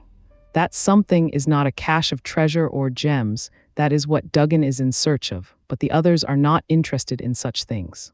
We have found treasure aplenty. Enough it seems to have driven Duggan into constant giddiness. He has already collected what he considers an outstanding share and a fine start. Though the others have collected tidbits also, it has been in a distracted manner. They seemingly gather without thought, as if they were putting on a show for the others' convenience. Aside from their lack of interest in what I sense as items of significant value, Kai and Senior Varick have shown a strange interest in my progress. I am enveloped in my studies, often lagging behind the others as they search and move about, so engrossed I have found myself. It helps that I seem to be gaining usage quickly, despite the short amount of time I have spent on the subject. I was never bad at my studies back home, but I was never seen as much of a scholar either, especially not like my Ishgal. Perhaps it is the ease that drives me, for I feel inspired, very much so, as if my life would somehow be significantly enriched by the study. It is strange, but I have thought of it a little when I am not in study. I am questioned about my progress and encouraged to work as quickly as possible. It is strange to think that they would care so much. Mayhaps I will have to find a time to look in on them some more when they are not too keen on their surroundings. That leads me to the strange occurrence that happened earlier in the evening. Well, it actually started in the afternoon. The others were away searching among a sizable common hall. I had paused in my studies and stood to stretch my legs. I walked back and forth along the front of the hall when a sign caught my eye from an alleyway. I had barely noticed it as I had turned in my route. It was something. I don't know, my vision became blurred for a moment, and I squeezed my eyes shut in preparation for stinging pain. None came, which was nice, but something about the incident caused me to backward step. It was then that I was in position in front of the alley. About halfway back, I saw it, dark against the shimmering white of the walls, ghostly almost but striking in its contrast. At first, I thought it was just a play on the light and broken pieces of the wall, yet as I approached, I could see that this section was undamaged and that the dark mark was intentional. I stared at the words scrolled in a dark rouge for several moments before my mind alighted on the meaning. Treasure? I spoke to myself out loud, and something else. I placed my hand on the remaining words, tracing over them, searching in my mind for the answers. Beyond mortal coil. I continued. The script became harder to read, as if the author was suddenly in a hurry and no longer had spent the time making sure a reader would understand. Or perhaps was not concerned about non-native speakers. Death? There was more, but that was all I could make out, and I was only sure about the treasure part, or if not treasure, something of high value or similar significance. There were a few other words surrounding death, or was it ending or beginning? I must have been in thought for several minutes, and deeply at that, as I did not notice those approaching me till one of them coughed. I turned slowly, having to almost tear myself away from the puzzle, and saw the others staring at me curiously. Absently, I raised my hand towards the writing and spoke. Treasure? Then turning away from them, I I stepped a few paces down the wall and placed my hands. I do not know what caused me to choose that spot. Something about it felt right, felt warm. The wall was warm to the touch, and I almost swooned. As my head rolled back, I felt words escape out of my lips. My vision blacked out for what could be a passing instance, and when it went from black to blurred to clear, I could see an open passage leading down where once there was a solid wall. Duggan's whistle brought me back, and he clapped a few times before moving up to where I stood. I stepped back and allowed him and the others a clear view of the open passage. How did you know about this girl? Did this writing here tell you about it? Kai said with an edge of suspicion. It just felt like it was there. The writing talks about a treasure beyond mortal coil. Mortal coil, my dear. Senior Varric broached. You must be reading it wrong. That is simply gibberish. Yes, I am sure you're right. I lowered my gaze and rubbed my arm, feeling uncomfortable at the attention I was receiving. It is something like that. I don't know. Treasure eye, Duggan boisterously declared. mortal coil or not, anything protected by curses and spells has to be worth its weight, and I plan on finding out just how much I can carry out. Come on, boy, bought time to earn your keep. He whistled, and Duggan came running from around the corner of the hall, tongue lolling. Duggan ruffled the fur on his head, then pulled some dried meat out of a pouch and tossed it down the passage. Go get it, boy, go find me my treasure. With a pat on his flank, Duggan led us down. Senior Varric and I both lit up our staves as the corridor cantered downwards. The passageway was just large enough for Senior Varric to not need to bend over at all and wide enough for a pair to travel side by side. After Duggan and Doggan went Senior Varric, Kai, and then myself. I paused at the top and glanced about. I had thought I had heard some movement or a voice, but the alleyway remained deserted. I heard the whistle before I saw the room as I entered, though I had most definitely translated treasure correctly. The spherical room was enormous, and it was filled with cascades of reflected colored lights. I slammed my staff on the dust-ridden floor. The light on the top of my staff expanded and arose, splitting into several more lights that danced about the room before hanging like massive stars, illuminating the entire scene.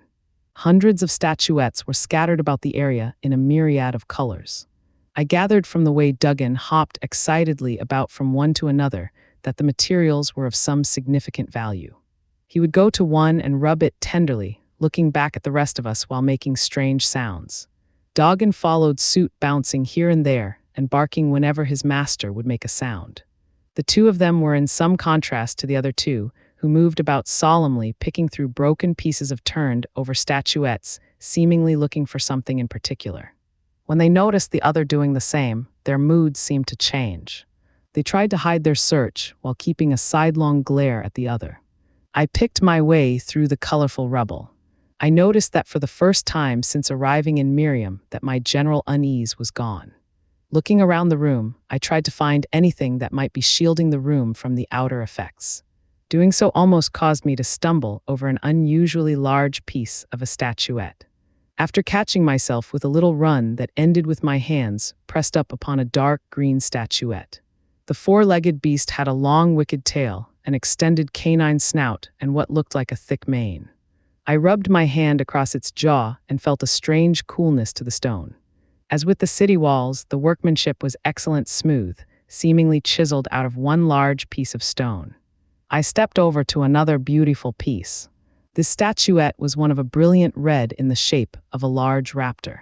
The monster's beak pointed upwards in a silent scream.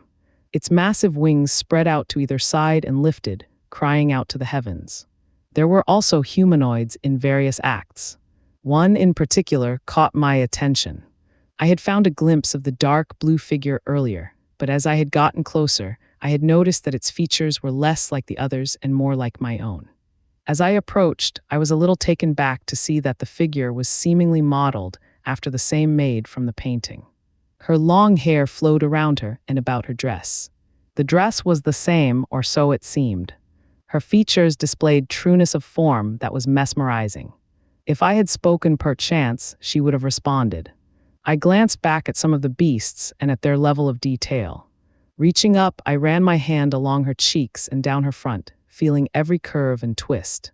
It was a few minutes before I noticed something had been scrawled along the backside of the statuette. What struck me most is that it was written in Illyrian. The voice calls thumpity thump, always, always, always, thumpity thump. My heart had stopped at the reading of this madness. I grasped myself at my bosom and felt faint when I was startled by a loud noise that I would later find out to be a bursting shout and terrible bark. The sound knocked me back to my senses, and I glanced towards my companions, moving so as to gain a vista to them. They seemed to be arguing over something that Duggan had grasped in his hand.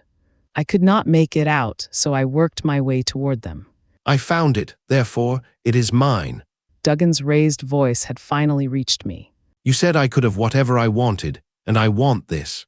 A circular shape was gripped tightly in his hand, which was held threateningly upwards at Senior Varick. I simply stated that I wanted to examine the article for a moment, my fine Mr. Duggan. Please do not feel like you need to jump at any perceived notion of impropriety.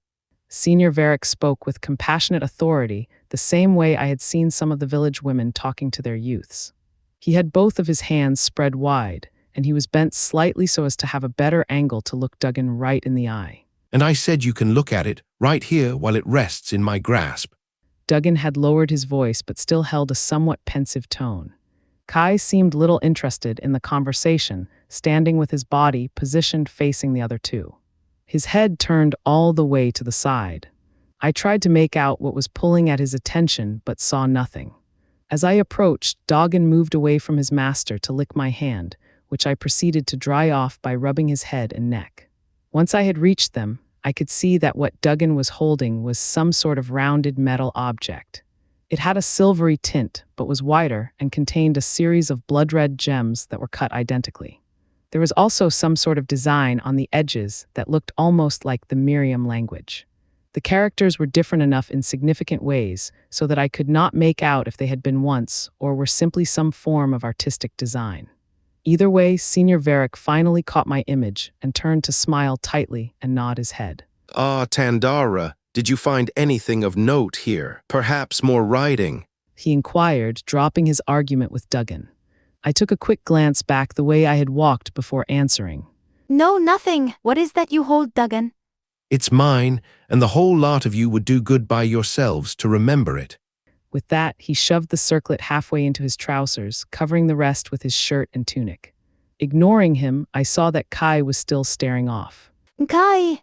Master Kale, what are you looking at? I spoke softly at first, then a bit louder to no response. That got the others' attention, and they both looked at Kai and then started off in the same direction. Duggan looked back at Kai, then took a step over in his direction before clapping his hands with great force right above Kai's head. Ori, what are you looking at, Master Kale? The commotion shook Kai as he physically jumped back and drew his sword while moving his head back and forth in rapid succession. This response caused Duggan to withdraw his bow and notch it quicker than I could have ever imagined. Senior Varick and I also took steps back. Duggan barked loudly at the commotion and bounded up to his master barking again. This had the effect of drawing Kai's attention back from wherever it had been, and he lowered his weapon. Duggan followed suit a bit after, but kept his bow notched. Senior Varick stepped between both men slowly, hands up and palms out. Now, let us put away our weapons. We are all together in this endeavor. Perhaps it is time for us to take some time to rest. Yes, I think that would be a wonderful idea. We can clear some space and consume some nourishment and rest for the evening. After speaking, he turned as if to leave. We should stay here tonight.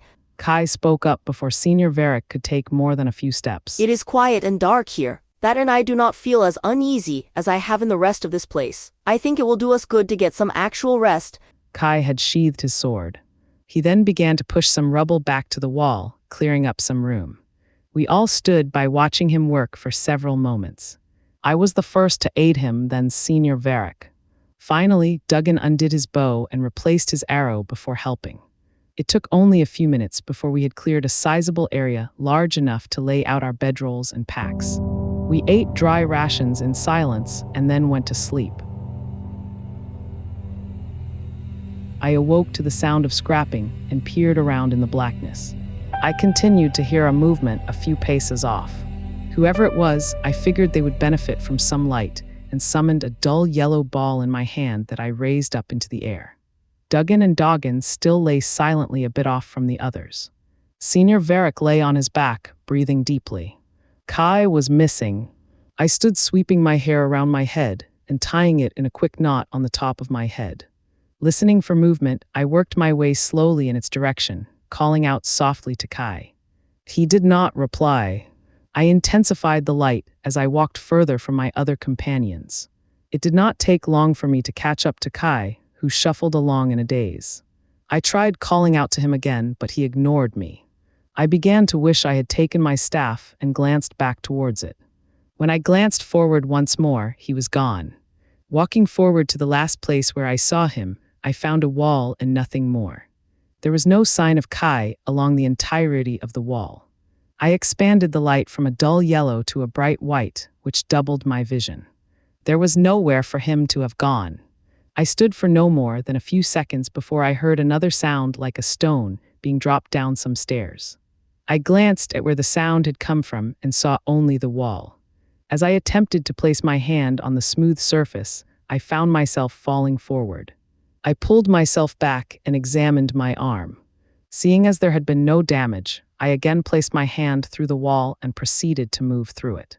On the other side of the wall was a short ledge that led to stairs wrapped around a vast column. Around me was endless empty darkness. Steadying myself on the column, I reached out with my lighted hand to see if I could see anything in the dark. I thought I could make out another distant column, but was distracted by another stone's sound from further down the stairs. Hurrying along, I almost slipped on some stony debris and fell back against the column while kicking some rocks off the edge. I waited but never heard the sound of impact. Cautiously, I kept one hand on the column but still moved with a purpose, and before long found Kai shuffling on in the same slow, deliberate progression. After looking over the edge once again, I feared waking him from his trance. I followed along for a ways before the stairs ended at an earthen bridge. The vast chasm continued to stretch out below with no discernible end. We crossed the bridge in silence as I extended the power of my light as bright as possible. Ahead, dug into the earth, was a tunnel. The tunnel dug into the ground for several strides before shrinking down rapidly upon a stout-looking wooden door. Its size was perhaps large enough for an adult man and looked as if it could barely fit two standing side by side. It was polished and stained a dark, almost black-brown, with a handle that was as black as the darkness surrounding us. Kale reached out for the handle, but was interrupted by a loud bark that echoed throughout the chasm. Jumping right into Kai, and after that the door, I turned and saw Doggin on his hind legs howling up into the darkness with all his strength. Once he had my attention, he turned and bolted up the stairs with all his speed. What? Get off me, will you? Kai spoke from under me, our limbs a tangled mess. It took some small effort to work myself off him and on to my knees beside him. What witchcraft is this? He continued, sitting up against the door. What have you done to me? To the others? Nothing. I followed you. I said firmly, trying to keep my eyes on his failing almost instantly. I awoke to you, stumbling along in the dark toward the back wall of the statue room to which you disappeared through. What? That is preposterous. I did no such thing. He was obstinate, so I simply shrugged and stood. He continued to dust himself off as he stood mumbling about my devious nature and how one can never trust such creatures. I ignored him, letting curiosity take hold, and stepped over him to the door. His eyes followed me, and when he saw what he had been leaning up against, his eyes went wide and he shut up. I reached out to the handle, but his hand shot out to grab my wrist. Hold! I quickly pulled my arm loose and stepped away, bringing it to my chest and rubbing it with my other hand. He moved both of his hands in a pacifying manner and spoke in a gentler tone. Let me, in case... He nodded and seemed to gain a bit of excitement before turning to the door and grabbing the handle. The door did not move. He pulled and pulled, but it did not budge. I slowly approached and he looked back, his face pulled back in frustration. I stepped back out of his way towards the stairs and waited while he continued his vainglorious effort. When he had finally decided that it was to no avail, he moved his arms about and nodded his head several times, turning to look at me once in the process. After that episode, he progressed toward me with a strange grin. Well, looks like it is nothing. Laughing uneasily, he continued.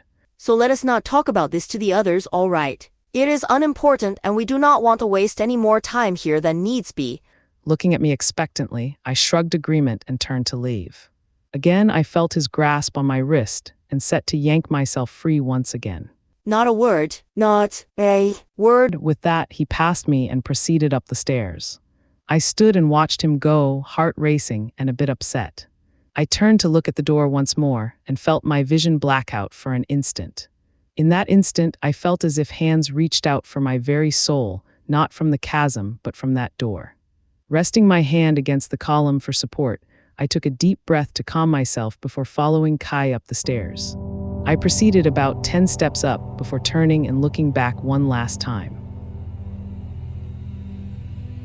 A Basetime 16th Eve of the Dead King, 2567th year of the Aquarian High King. As I had awoken, there was already a light glowing nearby. Senior Varric's staff leaned against a nearby statue with a soft white ball at its top. Sitting up, I gathered in the location of each of my companions. Duggan still slept undisturbed dogging close by, but awake, his head on his paws and tail wagging. The other two bedrolls were empty and rolled up near their owners' packs. Looking about, I gained no sign of either of the other two men. I tried to glance toward the wall that was not a wall, but it was too far away. I could not have fathomed Kai sharing its secret with the others, especially Senior Varric. I began to get myself ready for the day, braiding my hair back and donning my cloak and boots. Picking up my own staff, I summoned a few lights and sent them dancing up to give me light for the large room. It was then that I noticed a strange glow coming from across the back wall. It seemed to be as if one of the statues radiated a pale blue light. Taking a look over my shoulder at the sleeping Duggan and abandoned packs, I proceeded toward the light. As I got closer, I heard sounds that, though I could not place them at first, seemed out of place. I turned past a peculiarly large greenish-hued statue of a winged creature wearing a long flowing robe while reaching into the sky. Passing the statuette, I was struck by the realization of what the sound was and why it was so out of place. It was the lapping of waves and the spray of the ocean. I have never been to an ocean before. I had become acquainted with these sounds on a journey through the Eight-Strathosphere to make a pact with Undine, the Maiden of the Seas. With that thought on my mind, I was less taken aback when I came face to face with her. Undine sat on the back of a large tortoise made of cloudy blue stone beating in time to the sound of the ocean waves. Strands of white hair wavered in the air as if being carried by the breeze. Emerald scales crawled up her body, mixing with deep blues around her torso.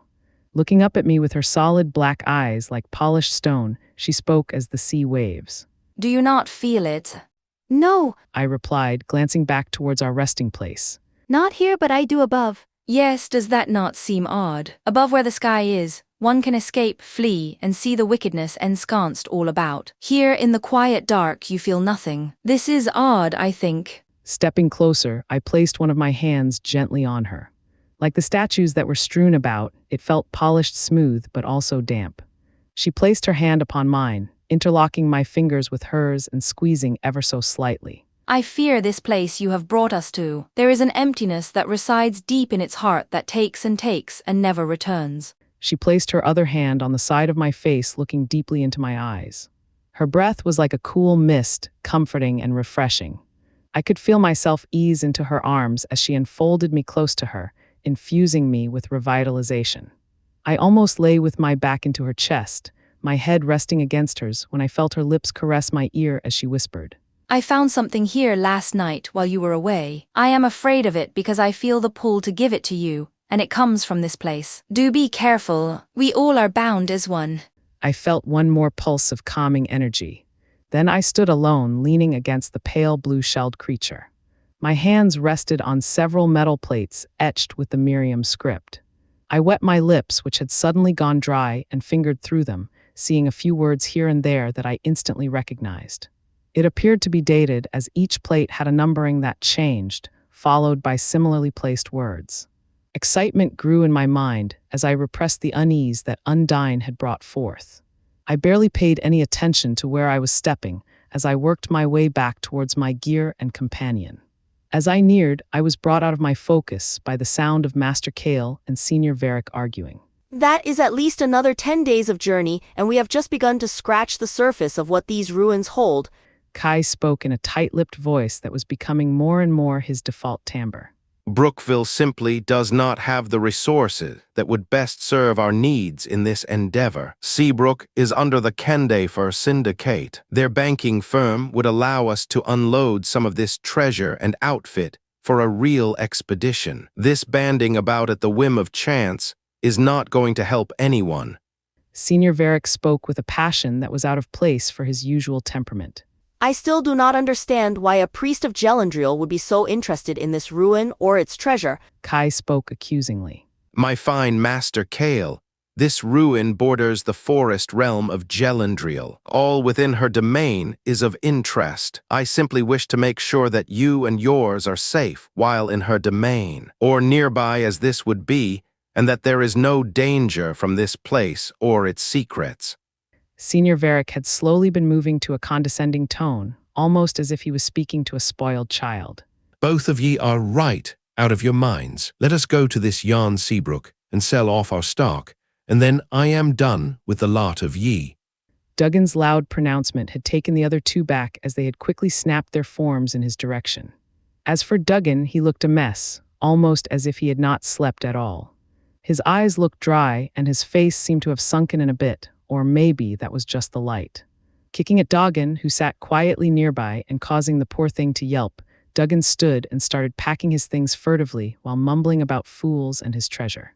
The others turned back to each other, seemingly sizing each other up for a moment before returning to their packs and finishing their last-minute packing. I noticed that all three of their bags bulged with multicolored gems. Kai and Duggan seemed to be having no trouble with their packs, but Senior Varric needed some help to finally get his on and steadied. Hurrying over to my pack, I donned it and summoned the lights together, leading the way up and out of the room. Reaching the top, I could see that the night's rest did not lighten the misty fog or the unease that washed over me as I stepped across the threshold leading out. Falling slightly against the wall, the others passed me without so much as a passing glance, all three seemingly taken by their own thoughts. Duggan did come over to me, whimpering for a moment before Duggan yelled at him to hurry up. He took a moment to look at me with what I could have sworn was a pleading look before hurrying up to his master. Gaining hold of myself, I took a few steps forward before noticing a shadow of movement off to my side around the corner of the large hall. I glanced at my companions, who had again begun arguing about where to take their hoard, and saw that they moved at a slow enough pace to chance moving off on my own. Stepping around the corner, I was greeted with empty space.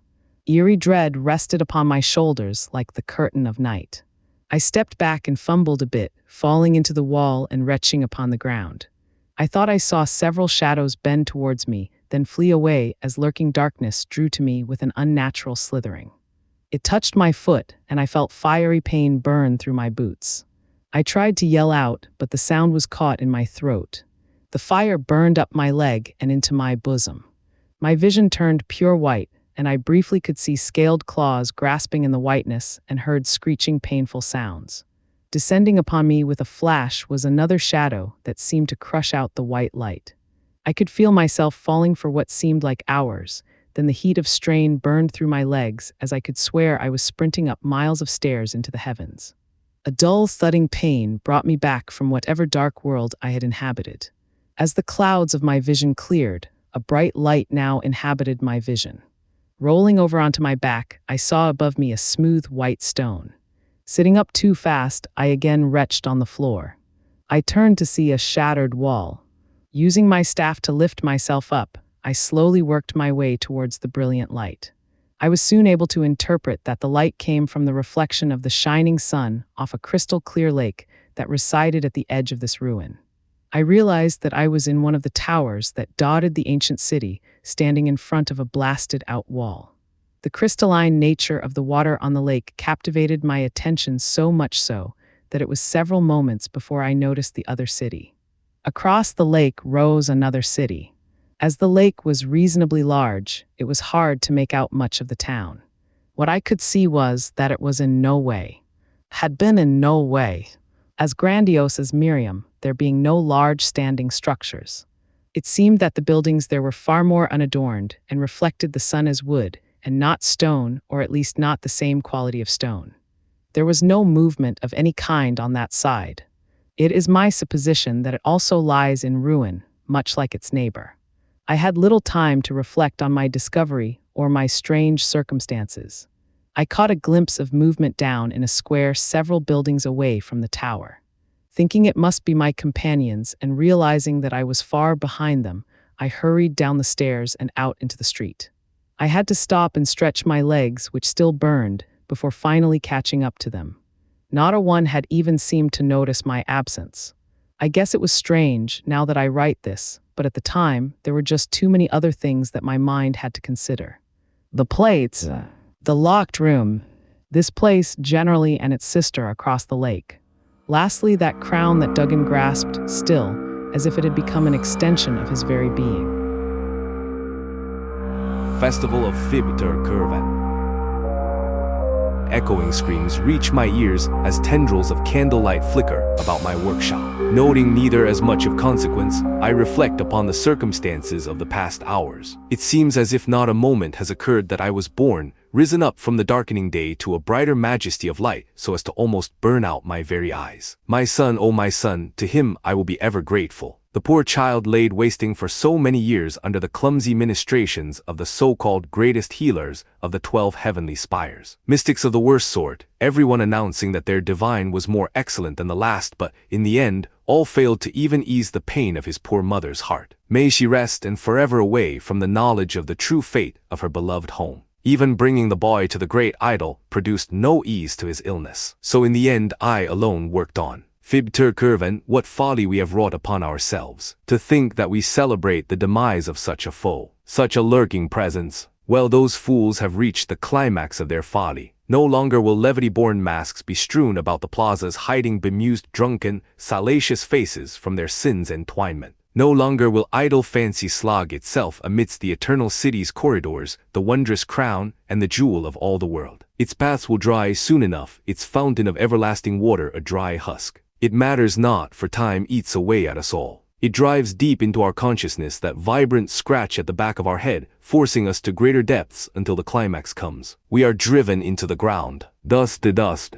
I will not bury my son. I will not bury any man again. My hands have been cleansed with the light of truth, which burns in me now and drives away all sense that does not bring me closer to it. My son, that poor boy, will be remembered. When all else is washed away, and I alone stand amidst the corpses, I will remember. Through his noble sacrifice I was driven, and it was through my drive that I drew the other man. Alone on my roof this very morning, sipping quietly, observing the wreckage that had been wrought, my mind on fire. He spoke as if directly into my right ear, the other man. I turned in sheer amazement, dropping my pewter cup. It seemed to float in the air as my vision blurred. It appeared as if all the land color had been drained until it was a scene of emptiness with only degrees of shadow to play off my perception. Standing only a few paces away, swallowed in a black coat with a large-brimmed hat turned down to completely cover his features. It was as if his voice emanated from the rounded top. He told me that my research had piqued the man's interest and that he wished to impart a bit of his information to me. To lend a hand. He then spoke of a drought that would have the effects that I had been yearning for in my heart for years, and that there would be no cost as another had already paid it. With this, his head seemed to turn to my left a bit upwards. There was a fissure of emptiness that undulated a moment in what appeared to be a silent conversation with the other man before. In a blink it vanished, and the other man again observed me through his hat.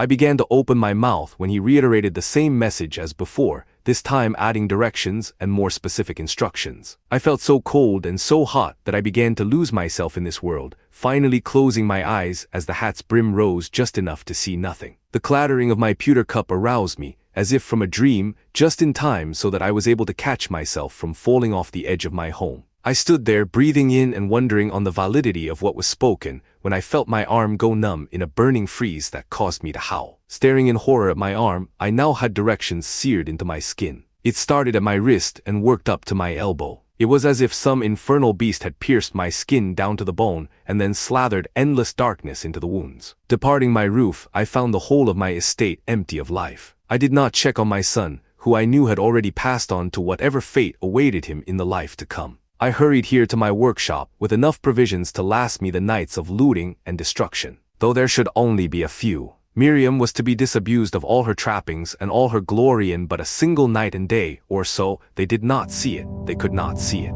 I would be among echoing screams had it not been for my Savior, but that was just the first gift and not nearly the most important.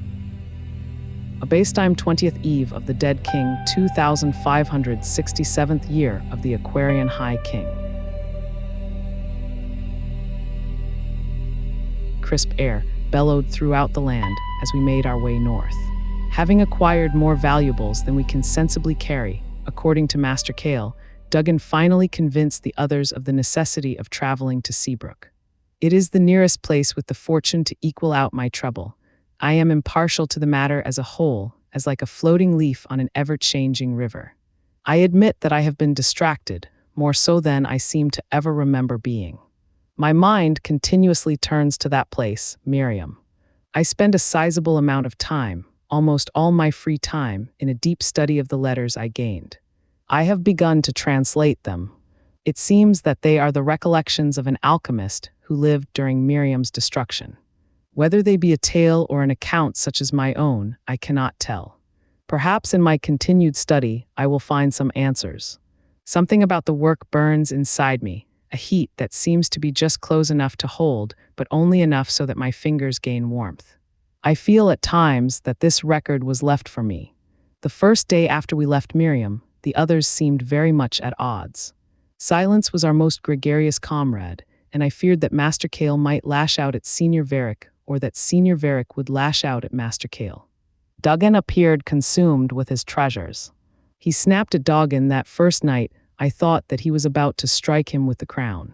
He seemed to shake himself out of the action moments before its commencement. I watched from not but 3 passes away. He seemed not to notice me at all. Breakthrough.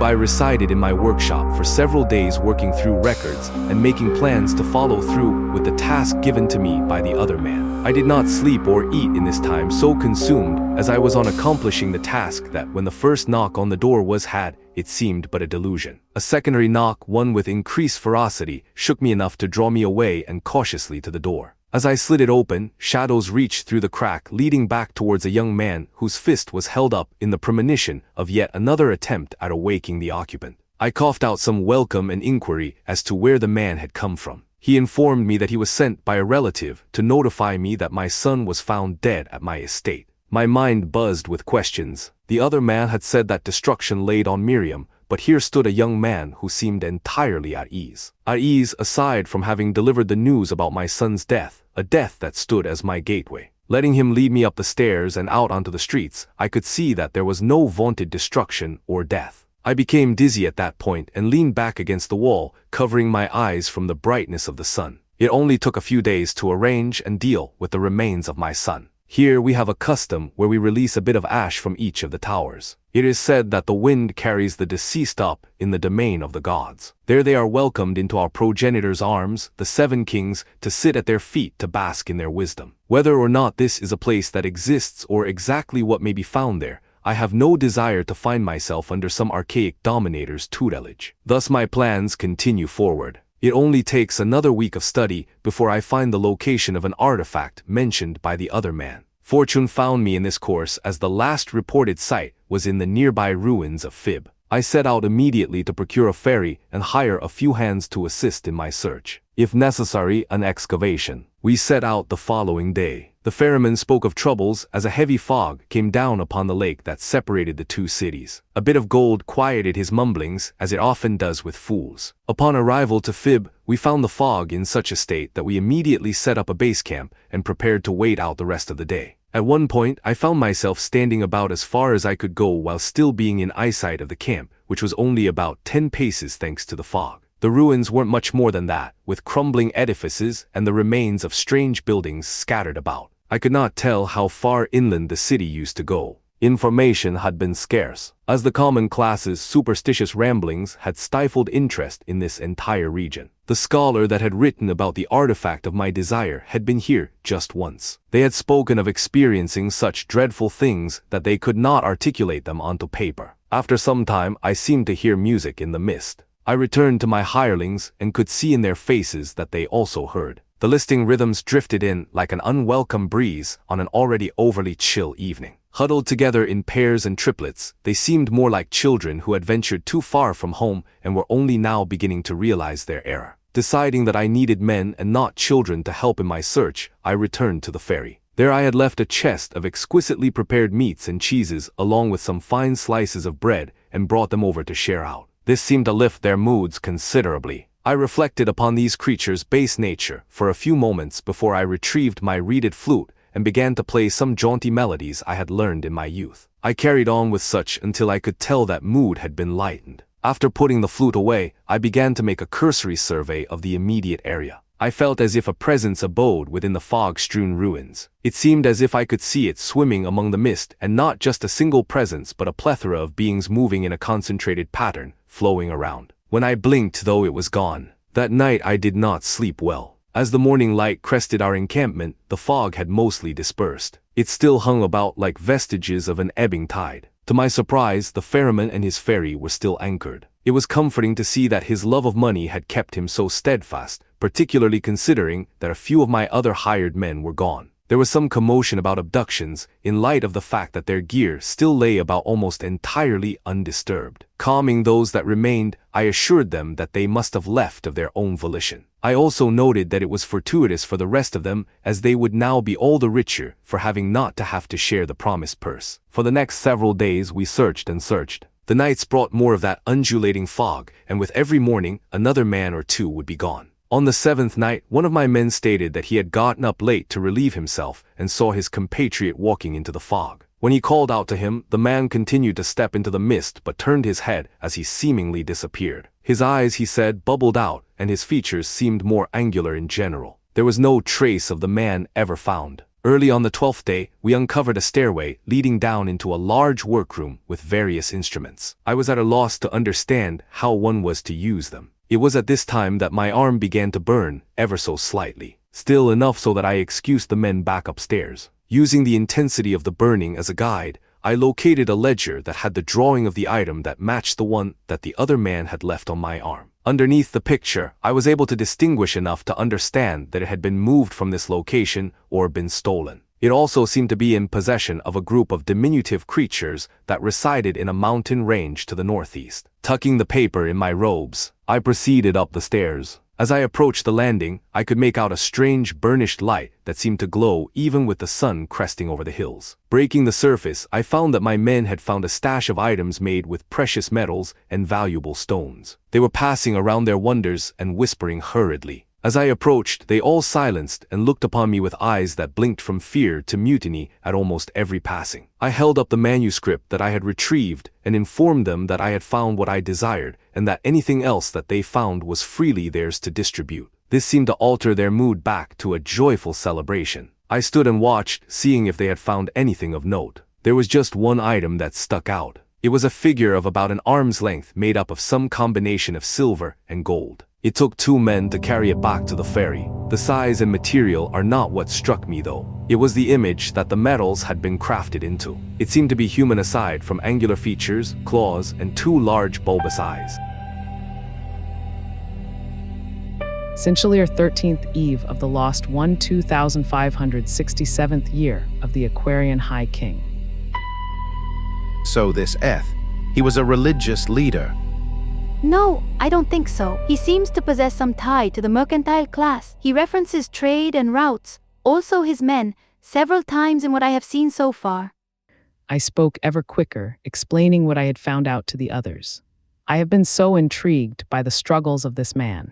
They seem to come alive in my mind as if they were my own memories lost, but now found.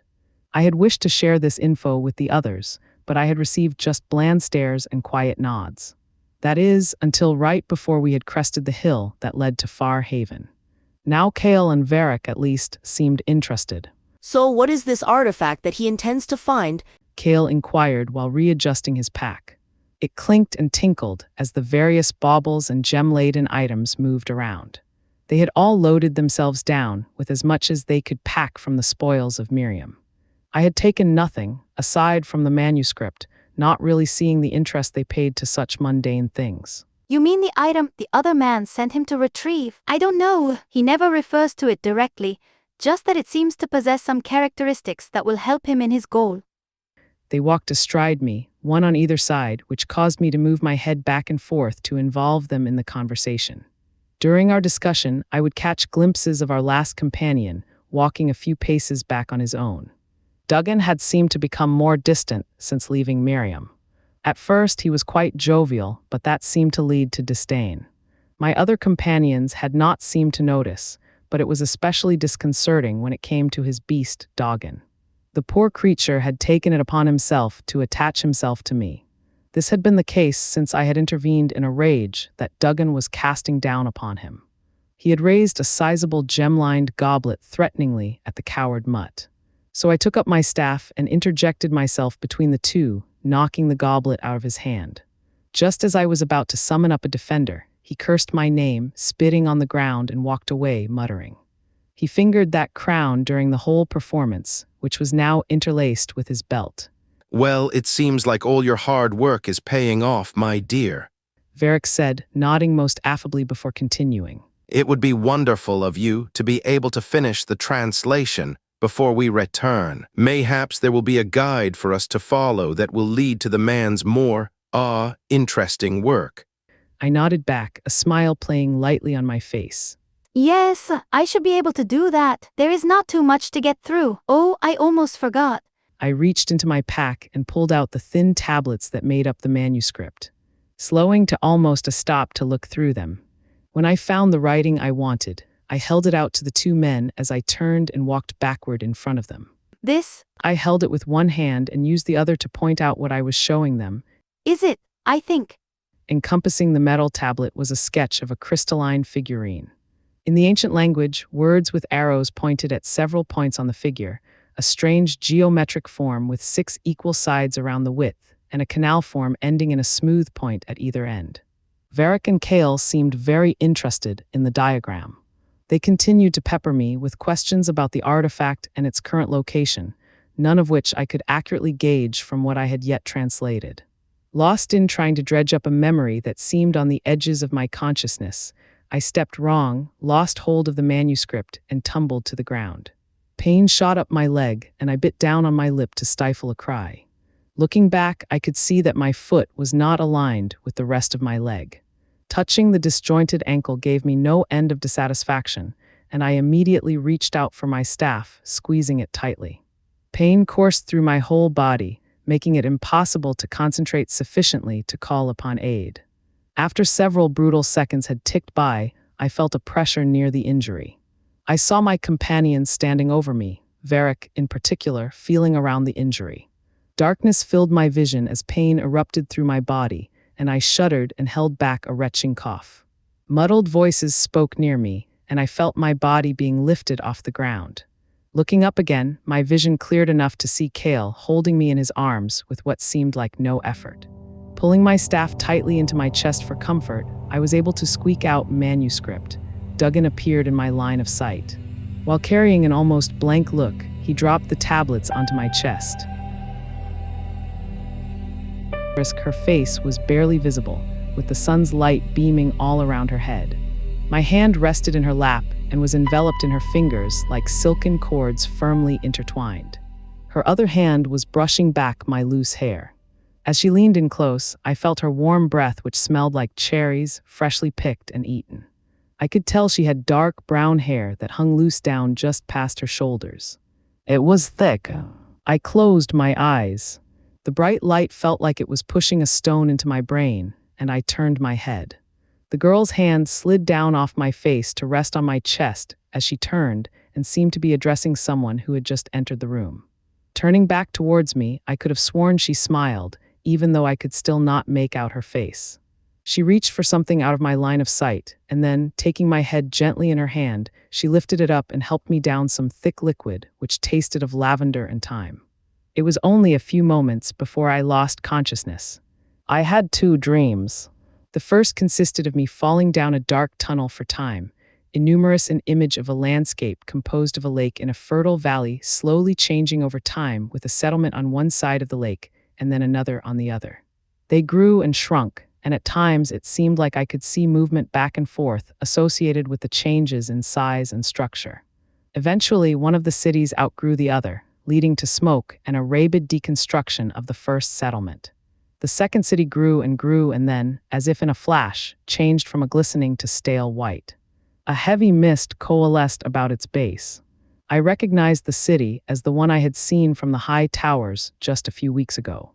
After witnessing the rise and fall of two cultures in such a short time, the images seemingly projected from my own personage to the whole surrounding cavern, I continued to see pictures. These haunted foretellings slipped into view and out again without my ability to grasp them, as if they were water being run through my hands. I continued to fall until the darkness seemed to congregate below me. I crashed into it. Water was everywhere. I held my breath and pushed with all my strength to the surface. A terrible storm sliced lightning through the air when I arrived at the surface as the rain beat down, driving me back into the sea. Looking around for some means of release, I could see a fading light to which I swam with all my strength. As I reached closer and closer, I could see several elemental spirits, including those I had bound. They called out, raising my hand high above the surf. Waving to gain their attention, I continued to frantically move toward their position. I could see they all existed in a terrible state. No longer bristling with vibrance, these majestic, powerful beings seemed to fade into the dull mundanity of the cliff. As I cleared the distance between us, a bolt of lightning struck, lighting up the whole scene. I could see their sunken hollow features more clearly, which caused my heart to cry out, and though I reached for them, they all shook their heads, evaporating into the storm. Sitting up with a violent thrust, I hardly noticed the sheet that covered my naked form slide to the floor as I coughed air into my lungs in a vain attempt to calm myself. I found myself alone in a small room surrounded by the soft light of a bismuth, the blue moon. I silently moved toward the open window. I gazed at a wide field of grain, half-cut, moving gently, dancing with the wind. A creak of wooden panels alerted me to a presence, a hunched figure standing in the darkness. Oh ho ho, I see your leg is feeling better. I thought it would be. With my poultices and your friend's prayers, there was no doubt that you would be back to perfect health after only 2 days. It must be true what they say about your kind. What is it that they say? That your veins run with magical energy, that your very essence is a part of the flow of the natural world. I wouldn't say that we were all that different from you. Oh, you are, my dear. Just look at yourself and you will see it. What do you mean? Look. The old woman pointed towards a desk on the far side of the room. I moved cautiously, not wanting to trip again, and reached the desk. I could make out very little, but there was a circular item that stood somewhat erect. I reached down and pulled it closer to my eyes for a better look. The surface was smooth, polished metal that reflected the light and a slightly distorted image of the room behind. It was too dark to make out any of my features, so I moved toward the window. I was looking at myself, but it seemed like a distorted version of myself. I touched my chin, then cheeks, continuing to move my hand around my face for a few moments before noticing my fingers. Pulling my hand away from my face, I held it towards the moon, comparing the stark difference I saw with and without the reflective surface.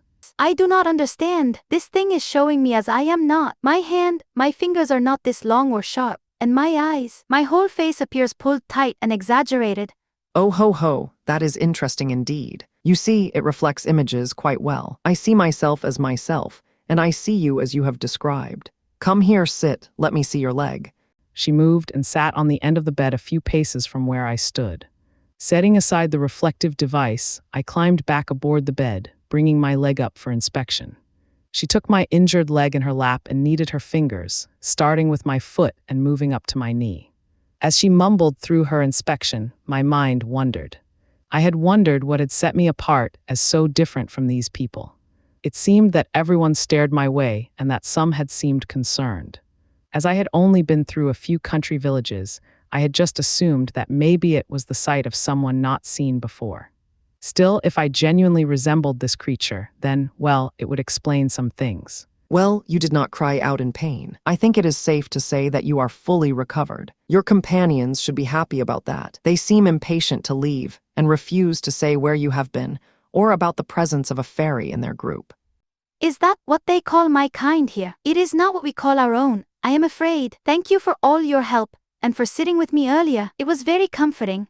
Oh ho ho, it was not I who sat with you while you recovered. That was the Gelt girl Fiora. I would have to say that she seemed a bit more than fascinated by your presence. Always was a free-spirited girl, that one. I had to shoo here off home tonight before I undressed and washed you. Seemed a bit too eager to help for my liking. Well, anyway, it is late, and the effect of the porridge I made should still be working its way through your system. You should lay back down and rest. As she turned to leave, I settled down, touching my face once more. It felt the same as always, and certainly not as my reflection had shown. Thank you for everything that you did. Frietta, now get some rest, child. Tomorrow begins Jurkok, the harvest festival. You will want all the strength you can muster for fending off the boys. She chuckled once more, and I could hear the door close tight. Fending off the boys, she said, but I did not understand, so I closed my eyes and slept. 2 more days. Kale blew the words out in stymied acquiescence to his fate.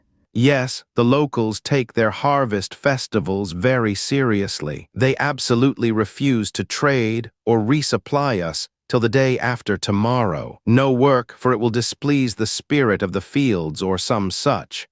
Varric appeared calm, but his voice conveyed sullen anticipation. My hands rested in my lap while I stared out at the village. It was not much of a place. It seemed almost put together specifically for this one event.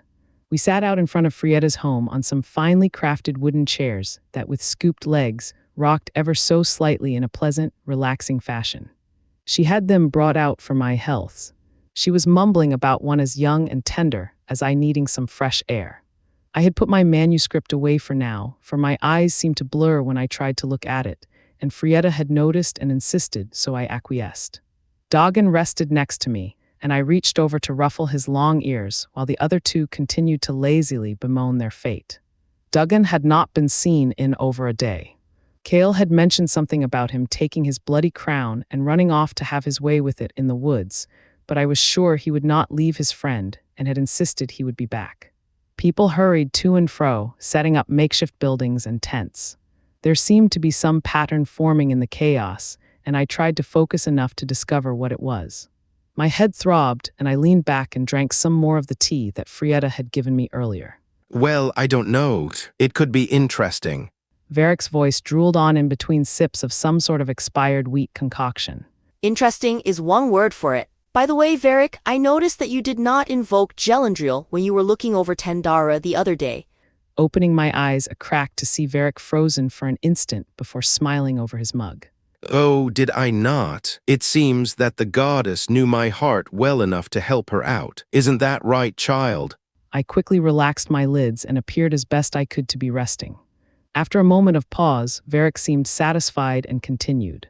Well, as you can see, she is well on her way.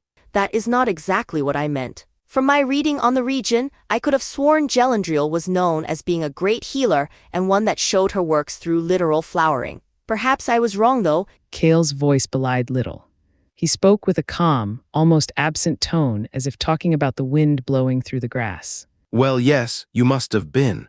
Hearing some shuffling, I chanced to crack an eye open again and caught Varric bowing slightly to Kale before striding towards a group of men who had just finished setting up a short stage. You may have fooled the priest, but it is plain to me that you are readily awake. I cannot understand what you hope to gain in such childish pursuits. Taken aback, I opened my eyes and glanced down at Kale. Were you injured? I inquired softly. He looked at me quizzically for a moment before I continued. Your height? A pensive look crossed his face that slowly smoothed out into a smirk as he shook his head and looked out at the villagers. I am as different from them as you are. Among my people, I am actually considered quite tall. Looking wistfully out at nothing, he sipped on his tea and continued. We call ourselves the Memeles and dwell in a great kingdom east from here and over the Shendaric mountain range. I assume you are unaware of those, as most things here outside of your glen. We used to have a mighty trading empire that stretched even here to this forgotten part of the world. We have records of the ruin we were in, Miriam, dating back 1,000 years. Our empire began to decline shortly after theirs. He paused to twirl his mustache absently. If our translations can be trusted. He took another sip. Something about that place felt dead to me, yet alive. I am afraid that our next visit to the Lost Empire may not be as profitable. Then why return? Why indeed? He mused on this for several moments before hopping out of his chair and heading away towards the backside of Frietta's home. Left alone, I again sipped some tea and watched the inhabitants in silence. Not long after, a couple of small boys struck a spherical object in my direction.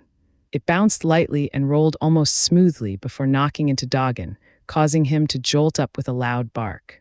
Doggin's reaction caused the boys to halt several paces back. I patted him on his head before he turned and slumped off. As I reached down to pick up the ball, I realized it was some sort of squishy substance held together by sewn leather straps. With my attention on the object at hand, I failed to notice the two boys creeping up to stand a mere pace away. Setting the ball down in my lap, I waved and tried a smile. They looked at me curiously and then at one another. I could not imagine them being older than early adolescents, and though I was taller than either of them, it was not by much. Hello? I said with a forced grin and a small laugh. The boys continued to stare uneasily, so I lifted their ball up and gave it a little toss to the slightly larger boy. The ball bumped off his chest and settled by his foot as he continued to stare. Blushing slightly, I remembered how different I appeared away from the glen and brushed my hair back behind my ears. Interesting, aren't they? My ears, I mean, you would suppose that they would help me hear better. Maybe they do, but I do not notice the difference. Does it hurt? The slighter boy asked, looking around nervously. Does what hurt? Whatever happened to your face? It looks like it would hurt to have everything pulled back like that. The larger boy elbowed him and seemed about to shush and berate the smaller boy before I interjected. Oh, no, it does not hurt at all. In fact, my face does not really look like you see it at all. It is an illusion. A what? Illusion like magic, but not real. They both looked at me confusedly at this point, and I slowly realized that they did not know what magic was. I thought about giving them a show, but I had not seen my staff since before my accident, and without it, I could not call upon my pack's spirits. The thought led my mind to wander back to that dreaded nightmare. The distress must have bled out onto my face as I was drawn back to the present by the larger boy berating his friend for making me cry. I was about to interject again when the larger boy turned to me. Don't mind him, miss. My sister says you are the most beautiful girl that she has ever seen. She went on and on about your crystalline eyes and soft hair like silk for days. It drove my father and mother crazy, so just ignore Dial. Your sister? Yea, Fiora. She apprentices with Mistress Frietta and was here when you were brought to her. Mistress Frietta had to chase her out with a broom to get her to finally come home, and when she did, all she talked about was you. Does she have dark brown hair that curves around her face? Yep, that is Fiora. I am Jacob. He reached out his hand. I took it and he shook vigorously, which caused me to retract my arm. Laughing, they kicked the ball back and forth and headed away. Jacob turned as he was running off, waving and yelled something about him, telling his sister I was about. As they sped off, I was left alone with my thoughts and a strange warmth in my chest. The nose was too elongated, and the eye holes cut off half my vision. Still, it fit well enough for me to gain full vantage over the mass of beings that swayed and jumped, lively music playing all around. When I followed Freda out of her home, it was already past dark. She looked more wolf than woman. She had claimed that the skin stretched over the wooden frame of her mask was from a pure white wolf that she had killed many years ago in her travels to the eastern mountains. She claimed there was an old mining camp she found well abandoned years before. She had entered in hopes of finding shelter from a coming storm. Inside, she found only more danger, and after a quick and fortuitous rumble, she had been able to pierce the beast with her dagger straight up through its neck into its brain. I had stopped paying attention as she got into the skinning process. Still, the result was impressive, especially compared to the flimsy painted mask I had been given. She had been swept up immediately in the festivities that moved about at a dizzying pace. I moved around the outskirts toward a massive table filled to breaking with all kinds of cooked animals and fruits. I picked shortly through the items touched by fire before finding and snacking on some raw nuts and fruit while trying to gain purchase on what was unfolding before me. I thought that I spied Varric and Kale, but they may have just been a tall man with his child, for all the people wore masks and many wore suits of skins. A new sound began in the distance. I moved towards it, always keeping slightly aback and therefore out among the shadows. Bodies twisted and turned to the rhythmic thudding noise, blending in and out of the shadows as firelight played off the entire scene. I became somewhat entranced and then confused as to where I was, at one point finding myself walking along the wide-open farmland. There I found various camps of bodies gesticulating around one another, seemingly becoming entwined and then breaking free. Nearby, leaning against a stone wall, I saw other groups of people in far less demonic masks moving about in a far less chaotic fashion. The thudding rhythm seemed to change from a deep animalistic throb to a cleaner, purposeful lilt. My mind whirled as the scenes began to transpose themselves on top of each other in a cascading rush. I felt swallowed, and an intense pulling began to carry me along before I was reached by gentle hands. They were soft and a bit moist.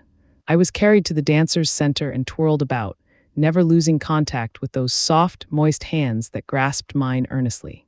I stared up into the sky and felt as if I floated to another place, being drawn away, away, away. Stars circled above me, blurring while the moon hung large. Surrounding sounds grew in a feverish fury, driving every tone deep into my mind. Then she was upon me. I could feel her underneath the furred cloak, chest heaving with a mirthful laugh that reached down to my ears. Her thin arms held me tight, her warm breath trailing into my ears. Come. She led me away from the chaos and confusion into the dark, her hands still clasped tight in mine. We began to run and then tumbled down a slight hill laughing while constantly reaching for each other. Moving about as if driven by the physical currents of sound, we eventually reached a solid wall.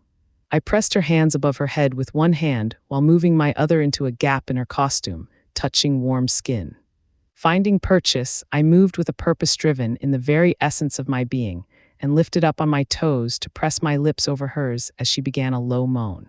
Keeping to that place for several moments, she eventually pushed me back a bit to pull open a large door. Once again, she took my hand before leading me into a large, pitch-dark room. I could smell odd things, and for a moment, hear the rhythms of the village far off as if we now existed in another place. I was lost to this girl as she led me to the highest level. She drew me down in a compassionate embrace, our hands a flurry of movement, our tongues intertwined. I must have fallen asleep at some point, so overcome with pleasure and release, for a familiar yelp awoke me. I still lay knotted together with the girl, Fiora, our naked forms as one. I gently unwound myself so as not to disturb her and worked my way to a slot in the back wall where the moonlight broke through. Starting out, I could see a small, stout man hurrying into the darkness with a large sack on his back. I caught the briefest glance of a crown on his belt from the glint of reflected moonlight. Duggan's crown. I wondered if I should chase after him or go find the others. Fiora's supple chest slowly pressed against my back, her arms wrapping around me, her head laying gently on my shoulder. Come, the night is still young, she whispered. I followed her back to our nook, tangling our bodies and souls as the night passed on. Solstice. The darkness may finally be getting to me, or perhaps it is the light that glistens off the innumerable gems that litter this place. Sneaking in was easy enough, and locating a lost track to make my camp. Yet one wonders why so much treasure was left, abandoned by such a greed-filled race. I sense a presence ever about me. As I work, I seem drawn away to looking hither and thither to see only trails of ether moving about in the dark. These distractions are not conducive to the concentration necessary to harnessing the energy I have found here. This is taking too long. Something is amiss. It took several days, but I was able to clear out the prior inhabitants. Something about their presence here was interrupting the process. It was also drawing in some sort of spiritual presence. At first I thought it was the other man or one of his servants, but as I had come to be affected more and more by its mournful cries, I realized it was much more reminiscent of one of my previous mistakes. Nevertheless, it is something that shall no longer be a bother. Curse this mountain and all that has ever had dealings with it. I was unable to contain the influx of radiant energy that spilled out of the gem as that forlorn creature crashed into the middle of my honing circle. Its features a ghostly distortion of its once human parts peeled back over bone and sinew. Taken only slightly aback by the still lingering phantom, I pressed onward with the ceremony trying to force the catalyst to yield every bit of its essence to me. Ignoring the creature's presence was a catastrophic mistake, as at the climax of the energy buildup, it charged with frightening ferocity into the catalyst. And upon their joining, the heat, light, and force trembled the entire range, knocking me back through the tunnels and driving the very life essence which I hold so dear out of me in a rush. Only by my own quick wit and store of fierce rage was I able to stop any more seepage. Alas, though I am now a hollow man, the inverse of the required conclusion has besieged me. Now with my withering form, I have little choice but to retreat. The catalyst still burns in that hole, still brimming with power. I can feel it. It is the answer. Garoithic 12th Eve of the Quiet Eye 2567th year of the Aquarian High King. Awakening to pain has become a common experience. It begins by lancing through my limbs, followed by encircling pain in my core. It started shortly after we left Seabrook. What an incredible place! Being much larger than the farming communities we have passed by on our journey, filled with a vast array of living beings. They seemed to come in every shape, color, and variation one could imagine. They filled the streets and the buildings, so that even moving about in the open was a struggle. I found myself more times than not relying on the priest's height to help guide me through the crowds. Kale seemed comfortable enough. I even saw him in conversation with a few men who could only be from his homeland. They stood apart from the milling throng, nestled near some barrels that they did not even reach the height of. He showed them some items that caused a bit of a stir as they all closed in, their faces turning shades of red. Later in the day, when we had settled at a comfortable inn, Varric broached the topic of Kale's companions. Oh, them. One of them had served with me in a previous campaign. We were just catching up. They seemed quite interested in that trinket you have been carrying around. Varric mentioned slyly before lifting his teacup to his lips. Kale looked off into the still mild common room and sighed. My people used to make trade with the people of Miriam. This was long before my time, obviously. Still, at the time, we may have been the most economically powerful nation in the world. It still stands as a symbol of our once great nation and people. As they fell, so did we. He had set down his mug and had begun tapping on his sword hilt while talking. As they each sat in their solitude, my mind drifted off, or at least that is what it seemed like. Maybe it was more of a vision, but no, that would not make sense. Why would I have such a thing as a vision? I cannot see the future. In any case, it appeared as if the room around me had morphed into a new form, and that though there was still a small crowd, they seemed different. They seemed lost and confused, drifting into and out of places in garb that was wholly unfamiliar yet comforting. I must have dozed off, for the scratching of chair legs on the hardwood floors turned my attention to my comrades, who had been joined by a third individual. She stood ahead under Varric with cropped brown hair. At first, I could not be sure if she was just a pretty boy or a young girl with sharp, angular features. I joined the others in standing as the woman continued her introductions. Oh, 3 times and tell Bedrell sent you. She turned towards me without the hint of the awe I had become used to, and with a tight nod continued. I'd leave her here if I was you. They aren't the type to be turning a blind eye to any sort of opportunities they can lay their hands on. If you catch my drift. I was utterly confused but saw understanding in the others. Varric laid a hand on my shoulder and nodded. He then passed some objects over to the woman, who left briskly. I will go make preparations then. Varric nodded, taking another sip of his tea while Kale gathered his things and headed to the front of the inn. Tandara. I hadn't realized that I had followed Kale out of the room. There was something that I thought looked familiar, which was wrong because, of course, Kale was familiar. No, it was something else. The priest's pre-announcement of my name caused me to turn around and face him. He had an odd look on his face, a mix between concern and curiosity. We will go see what we can do about getting the information you alluded to in the letters about the location of the mines. While we are out, you had better rest up. Master Kale should be back in a moment with our rooms. There was a pause as he sipped more tea. We need you at full strength for the upcoming journey. We have no idea how far we must still travel. The mines, yes, I thought. I felt strongly that that was precisely where we should be going. Nodding, I returned to my seat and drank some of the water that had sat in front of me since we first arrived. I called over to the barmaid and requested some fowl and bread. I briefly noticed the priest's eyebrow raise as I delved into my food, but paid it no mind. At first bite, I was carried away, feeling as if I had not eaten in years. I ordered seconds. They arrived as the diminutive one was returning.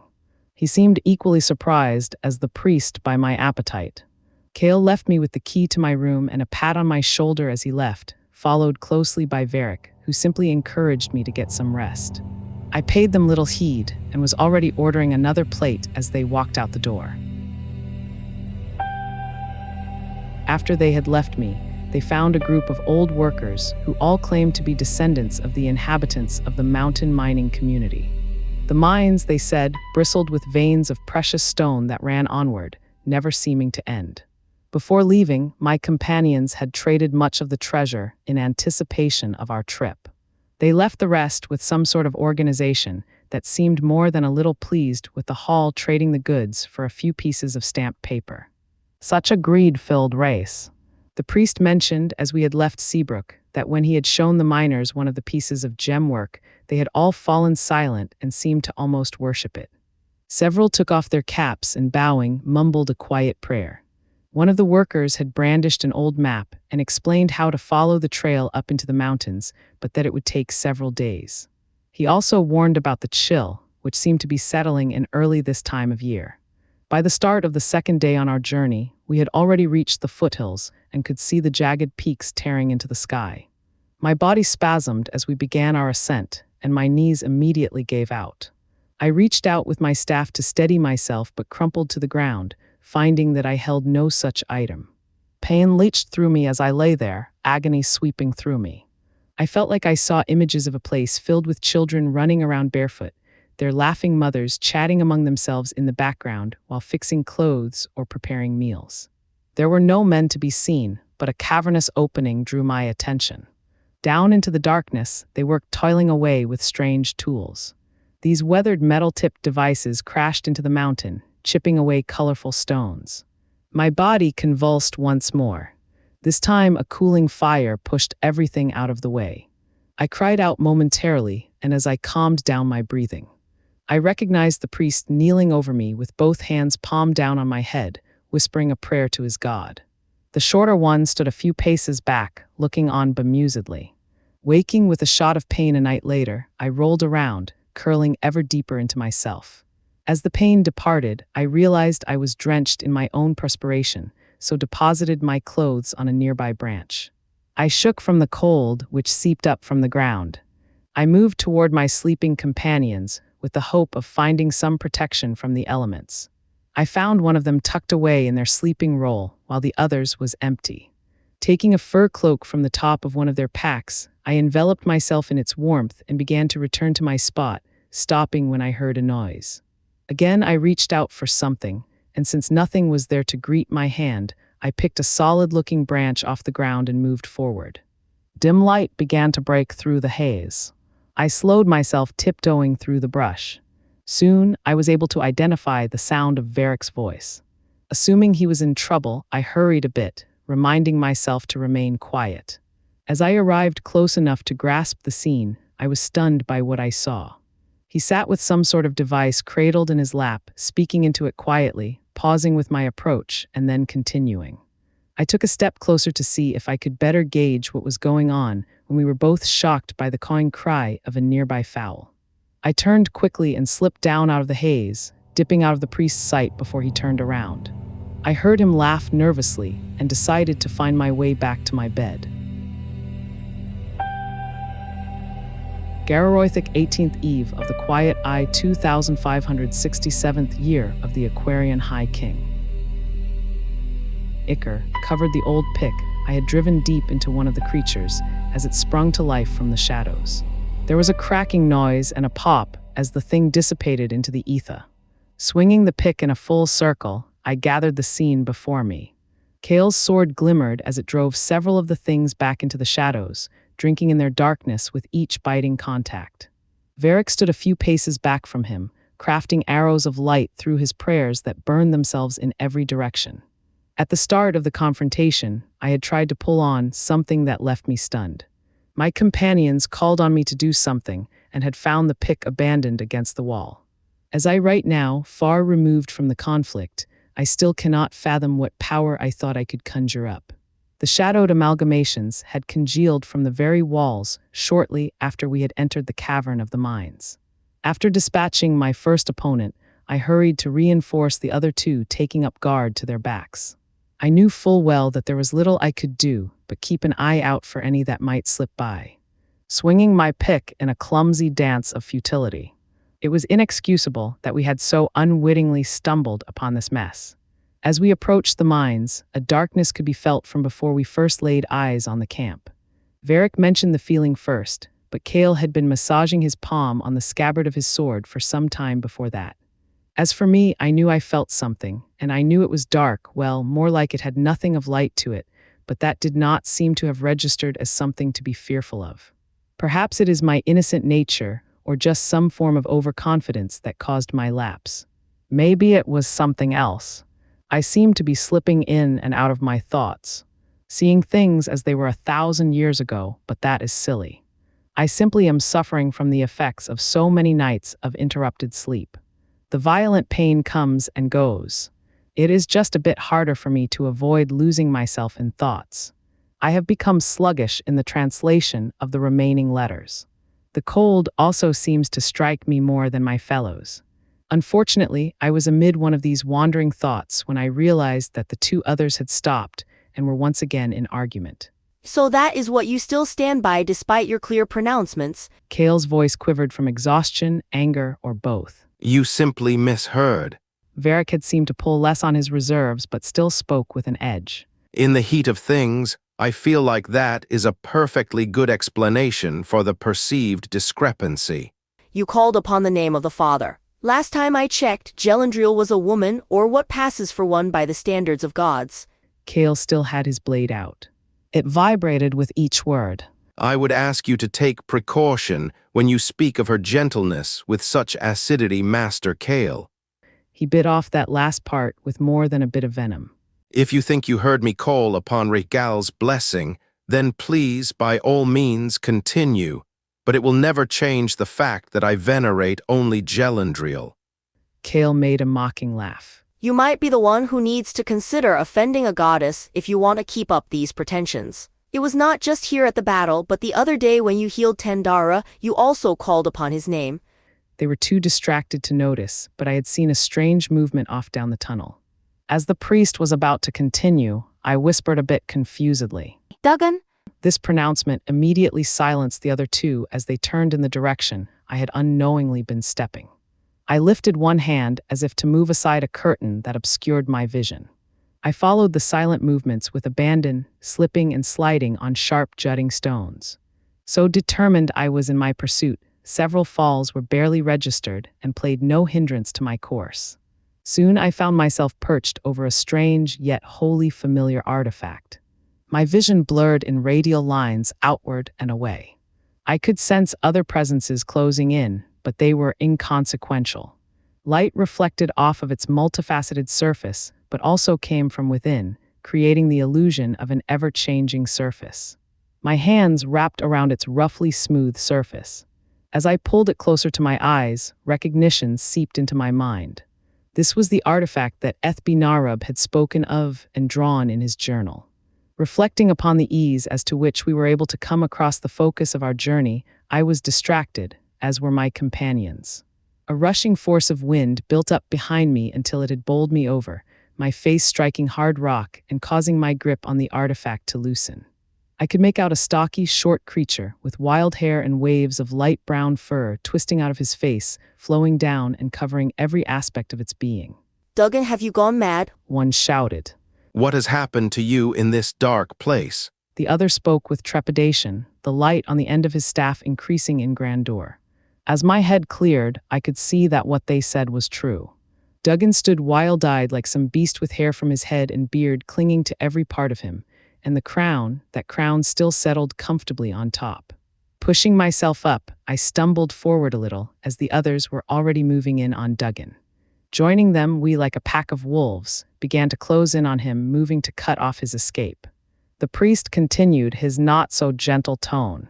The other had started to slip his sword out of his scabbard when, with a shocking, painful shout that echoed like crashing rocks, Duggan threw himself at him, tearing at his diminutive form for a brief instant before leaping off and tearing off towards the entrance.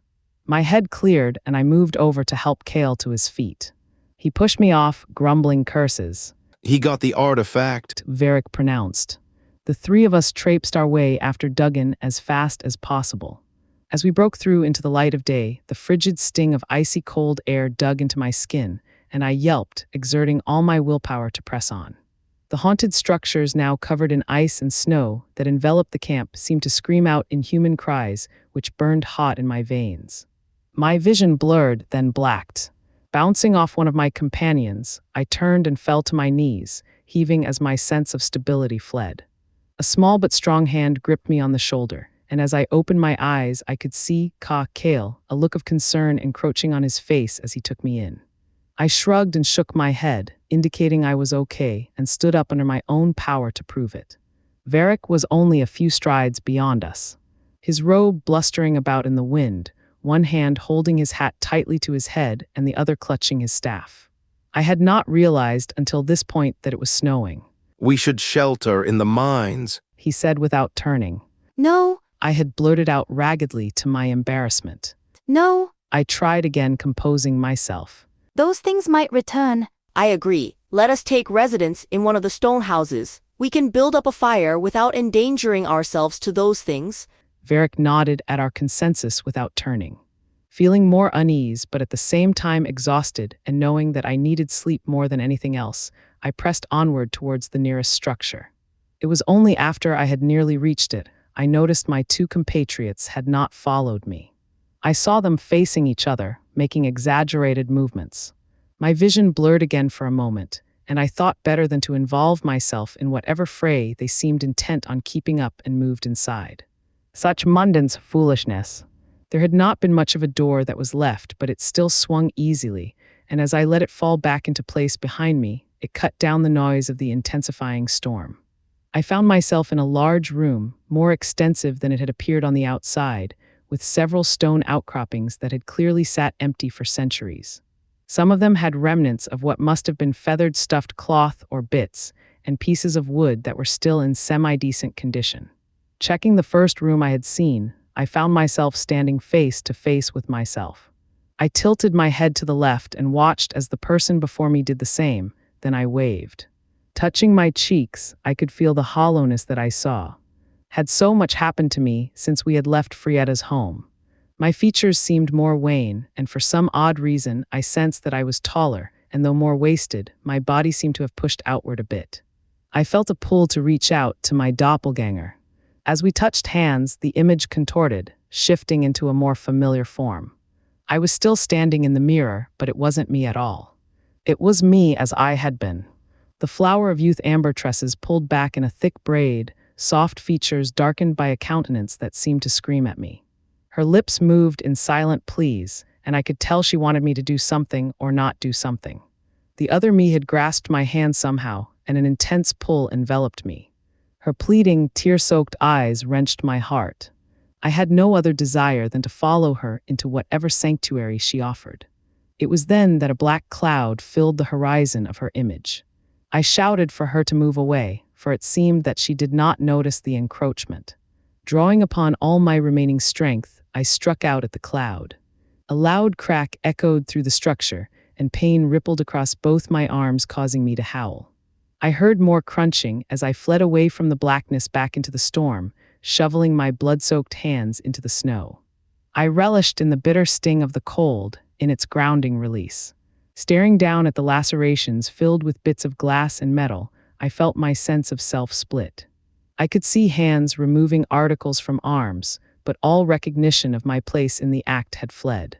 My hands were numb and turning blue by the time I had finished, but the cold had frozen the blood from leaking out. I returned inside and found enough cloth to wrap up my hands and arms. With that done, I took one of the side rooms and, curling up into a ball, pressed my frozen hands deep into my body's warmest crevices, quickly losing consciousness. Gararoithic 28th Eve of the Quiet Eye 2567th year of the Aquarian High King. smooth crystal rocks rolled back and forth in my hands, giving off only a modicum of energy, but soon, so soon, we will find it some more. It has the scent now, and it is only a matter of time. Drops of blood slowly stopped falling from my bandaged hands. The rush of all that has occurred in such a short time also eases. This is what it's like to live forever, constantly experience the thrill of life and the burning desire to accomplish and overcome and be so close to success. I revel in the thoughts of that day. My companions and I had left the frigid mountains in earnest after I had awoken from a full day's worth of rest. I no longer was tormented by a lagging constitution. The pain that had been such a trespasser in my life had also subsided. I knew it was, at last, gone for good. Since the storm had covered the tracks of our dear departed friend, I had to reach inward to draw out some of my own essence to cast the spell necessary to track him. This proved more taxing than I had thought it would, but after a short rest and taking in some rations, I was able to move, and move we did. Miriam, The first one spoke disjointedly on the third day. Miriam, The other echoed. Their voices annoyed me. Of course, we were headed to Miriam. Where else could we have been headed? This singular focus had been our hitching post from the moment I had first met them. We were driven there, and of course, we would return. This cursed place possessed a terrifying hold on all those who entered its walls or trespassed among its memories, as did any such sight that had become the center of divine wrath. On the fifth day, it seemed that the world had finally abandoned us to our doomed quest as the forest quieted, and the very climes seemed to silence their works. Nothing fell from the heavens. The wind did not blow, not even a breeze. It was as if the end of the world had begun. We broke through the forest perimeter by the seventh day and crashed into an invisible wall. Whirling wind whipped about with a fury that drove us to bend low and move at a slowed pass. what do you make of this priest? The first one shouted over the wind. Could this be the work of our mad friend? his people have a natural aversion to such things. No, I feel like this may just be some form of local phenomenon. Let us move quickly to the shelter of the city. We pressed onward, driving ourselves despite seemingly making no progress. The winds buffeted me to such a degree that, at one point, I felt as if my body would be carried away. Entering the relative shelter of the city brought its own concerns. The wind was slightly abated but tended to rush, suddenly and unexpectedly, down tunnels crafted by the placement of the streets. We would be pushed back against the walls, clinging to whatever hold we could gain. Look out! I called as we moved past one of the towers. I flung myself into my escort, rolling over him, but knocking him enough with my slight frame to get him out of the falling debris. My mind seemed to clear, and I took in the utter chaos. Mayhaps another time would prove more prudent. The deceiving one had reached us over the rubble. No, The fever of his voice took me aback slightly, but I already knew that it was too late for him. we must press on. The artifact must be retrieved. Pushing himself up to his full height, he accosted the taller man, screaming at the top of his lungs as another bout of wind burst through our scene. Had you eye on that crystal from the start? He was pointing upwards with his tiny hand shaking visibly. What does it mean to you? You come clean now, Senior Varric. I have had enough of your lies. The accused tipped back his head and laughed. You think your people are the only ones to have a claim to Rigstein. What would you do with it anyway? Your crippled king would just gamble it away or give it to any old whore that crossed his path. His countenance changed utterly, and he let out another burst of laughter, which in turn caused the accuser to draw out his blade. To speak such about his royal lordship will not be tolerated. The authoritarian nature of his speech was diminished by the wind and his size. The tall one, looking madder by the second, flicked his staff at the other, catching him directly on his wrist before he had a moment to adjust. This caused the small one to cry out and drop his sword. Keeping up the attack, the aggressor struck the other man. After several hits, he had him against a tower's wall. Looking a pathetic sort, huddled with one arm against the wall and blood seeping from a gash to his head, the failed knight raised his other arm in one last act of defiance before being struck down for good. Don't worry, young Master Kale, your people will be joining you shortly. With this, he drove his staff down upon his victim's head. So intent upon his prey was his focus that he failed to notice the collapsing rubble before it crushed him. A bit of blood splattered outwards, a single drop landing on my bare leg. The two of us stood motionless for what seemed like an eternity. Our sight centered on a staff still clutched in one hand, stretching up from underneath the pile of stone. I had woken first and noticed the sky darkening when a stream of white-hot energy burst in my periphery, taking only a moment to glance its way before I rushed over. The wretch had fallen to his knees, sword once again in hand. I took him under his arm and dragged him in the opposite direction of the incoming bursts. The second strike was closer, followed closely by a horrifying crash that peeled through the sky. With this second burst, he roused himself enough to follow along without my aid. Pushing him to the extent of his energies, I drove us around several corners and down a few streets before stopping in front of a darkened stairway. I pushed him down the stairs, took one last look into the sky, and followed. Living darkness surrounded us, as it had before now, with the addition of an unearthly howling deep in the depths. I found a rock and lent it some of my essence, giving us illumination for our descent. We quickly made our way down to the statue room, only to find it in shambles. The once elegant work now smashed into rubble, as if a raging beast had been locked in a maelstrom. The howling continued to grow as we quickly worked our way across the floor. Mumbling began some nonsense about the kingdom and saving the king and how it would all be better soon. I tried to reassure him, though I knew it was in vain. He did not have much time left. As we reached the secret passage, he started breathing a deep, ragged breath and looked back at me, eyes drawn low, his mouth turned down. He reeked of defeat. I leaned in close to him, my lips brushing against his ear. For the kingdom! That was enough. He sighed a long, deep sigh and tested his sword before charging down the stairs into the gaping darkness. I moved quickly, having no desire for him to stumble off and out into the abyss. He seemed driven now, which was exactly what I needed from him. Reaching the bottom of the stairs, we came upon the raving beast, thrusting the artifact into the ground and howling. Blood and rot could be seen over his arms, hands, and feet. His beard was a patchwork of dirt, branches, and blood. In several places, chunks were torn out down to the bone. Lost in his madness, he was not aware of either of us approaching until my wretch sunk his blade to the hilt into his back. The creature thrashed about, but the fool, who had been energized by seeing the object of his long quest so close to being destroyed, tore his blade out and struck again, lodging the blade into its side. Another howl was unleashed as the madman dropped the artifact to try and wrench the sword out. Stepping forward and stopping the roll of the artifact with my foot, I squatted down to pick it up. It was light in my hands and cold.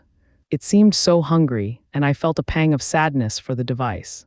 So many years had been spent in such dark company. I moved nonchalantly towards the melee.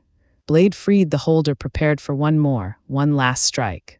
Placing a hand on his back as the edge met flesh, I watched with rapt attention the strike crushing into its neck, nearly decapitating him. As he fell back, blood spouted into the air, his head barely dangling on a thin piece of skin. His last true joy, the crown, slipped off and bounced down into the abyss. I felt a warm liquid begin to slide down my cheek, and as it reached my lips, I reached out with my tongue to taste the warm metallic ooze. Tasting the essence of life registered something in my head that I had as of yet considered, and with all my force, I drove the artifact's tip into the failed hero's back. Rebond.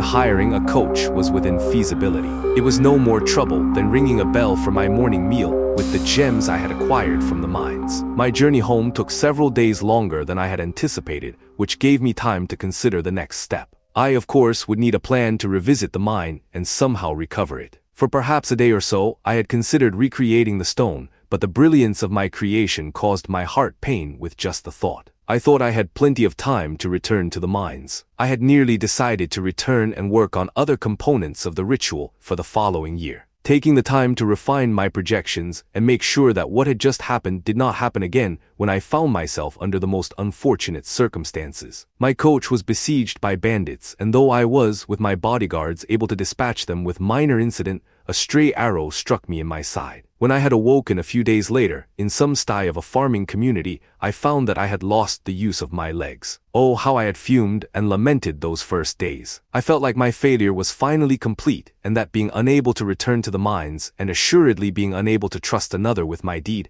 I would never accomplish my goal, and therefore be stricken of my one and only wish. The driving point of my entire life, my existence, the thing for which I had sacrificed everything. After several days in this state, I quit my lamenting and became morose. Once I had healed enough to travel, I continued onward to my home. Having no idea what to do or even if I should go on living, I contemplated several times the act of ending it all in my depression. It was on a night in which I had stopped at and in a few days outside Miriam when I received the news that would change everything. Miriam had been destroyed. Lightness entered my heart, and for the first time in weeks, I knew that I would find a solution in the great archives that rested below the city. They had previously been shut out to me. Not having been born into a high enough class, I was now able to venture out at my own dispensation and discover if there was another way. Hiring a man who had had his tongue removed and an old driver just a year or so from his own death, I traveled to my home in earnest. Seeing the massive, quiet city laid out with rotting corpses littering the streets caused a panic in my servants. I was able to gain their composure with more treasure than they would ever see in 1,000 lifetimes. Fools are so easily plied with money. I found my answer after only a week and laid my trap. My blood boils with excitement and anticipation. It was not easy coaxing life from my 2 servants, for they did not want to give of it freely. Then once they were done, I still had to drag myself around to finish the spell, but it is finally ready. I do not know for how long I will sleep in these tablets, but knowing man's curiosity, someone someday will return here. When they do, they will be driven here to find my last work, and as they pore over its contents, giving them insight and confidence, I will follow that knowledge, that greed, that lust until I am reborn. Laying the pages back down among the menagerie of trinkets, I glance about at the finality of one man's greed and lust for power. Sky filled with darkness, sun unable to break through a people cowed and waiting to be slaughtered at a whim. I have seen such things before and I will see them again, but for now I step away from this place and enter into another.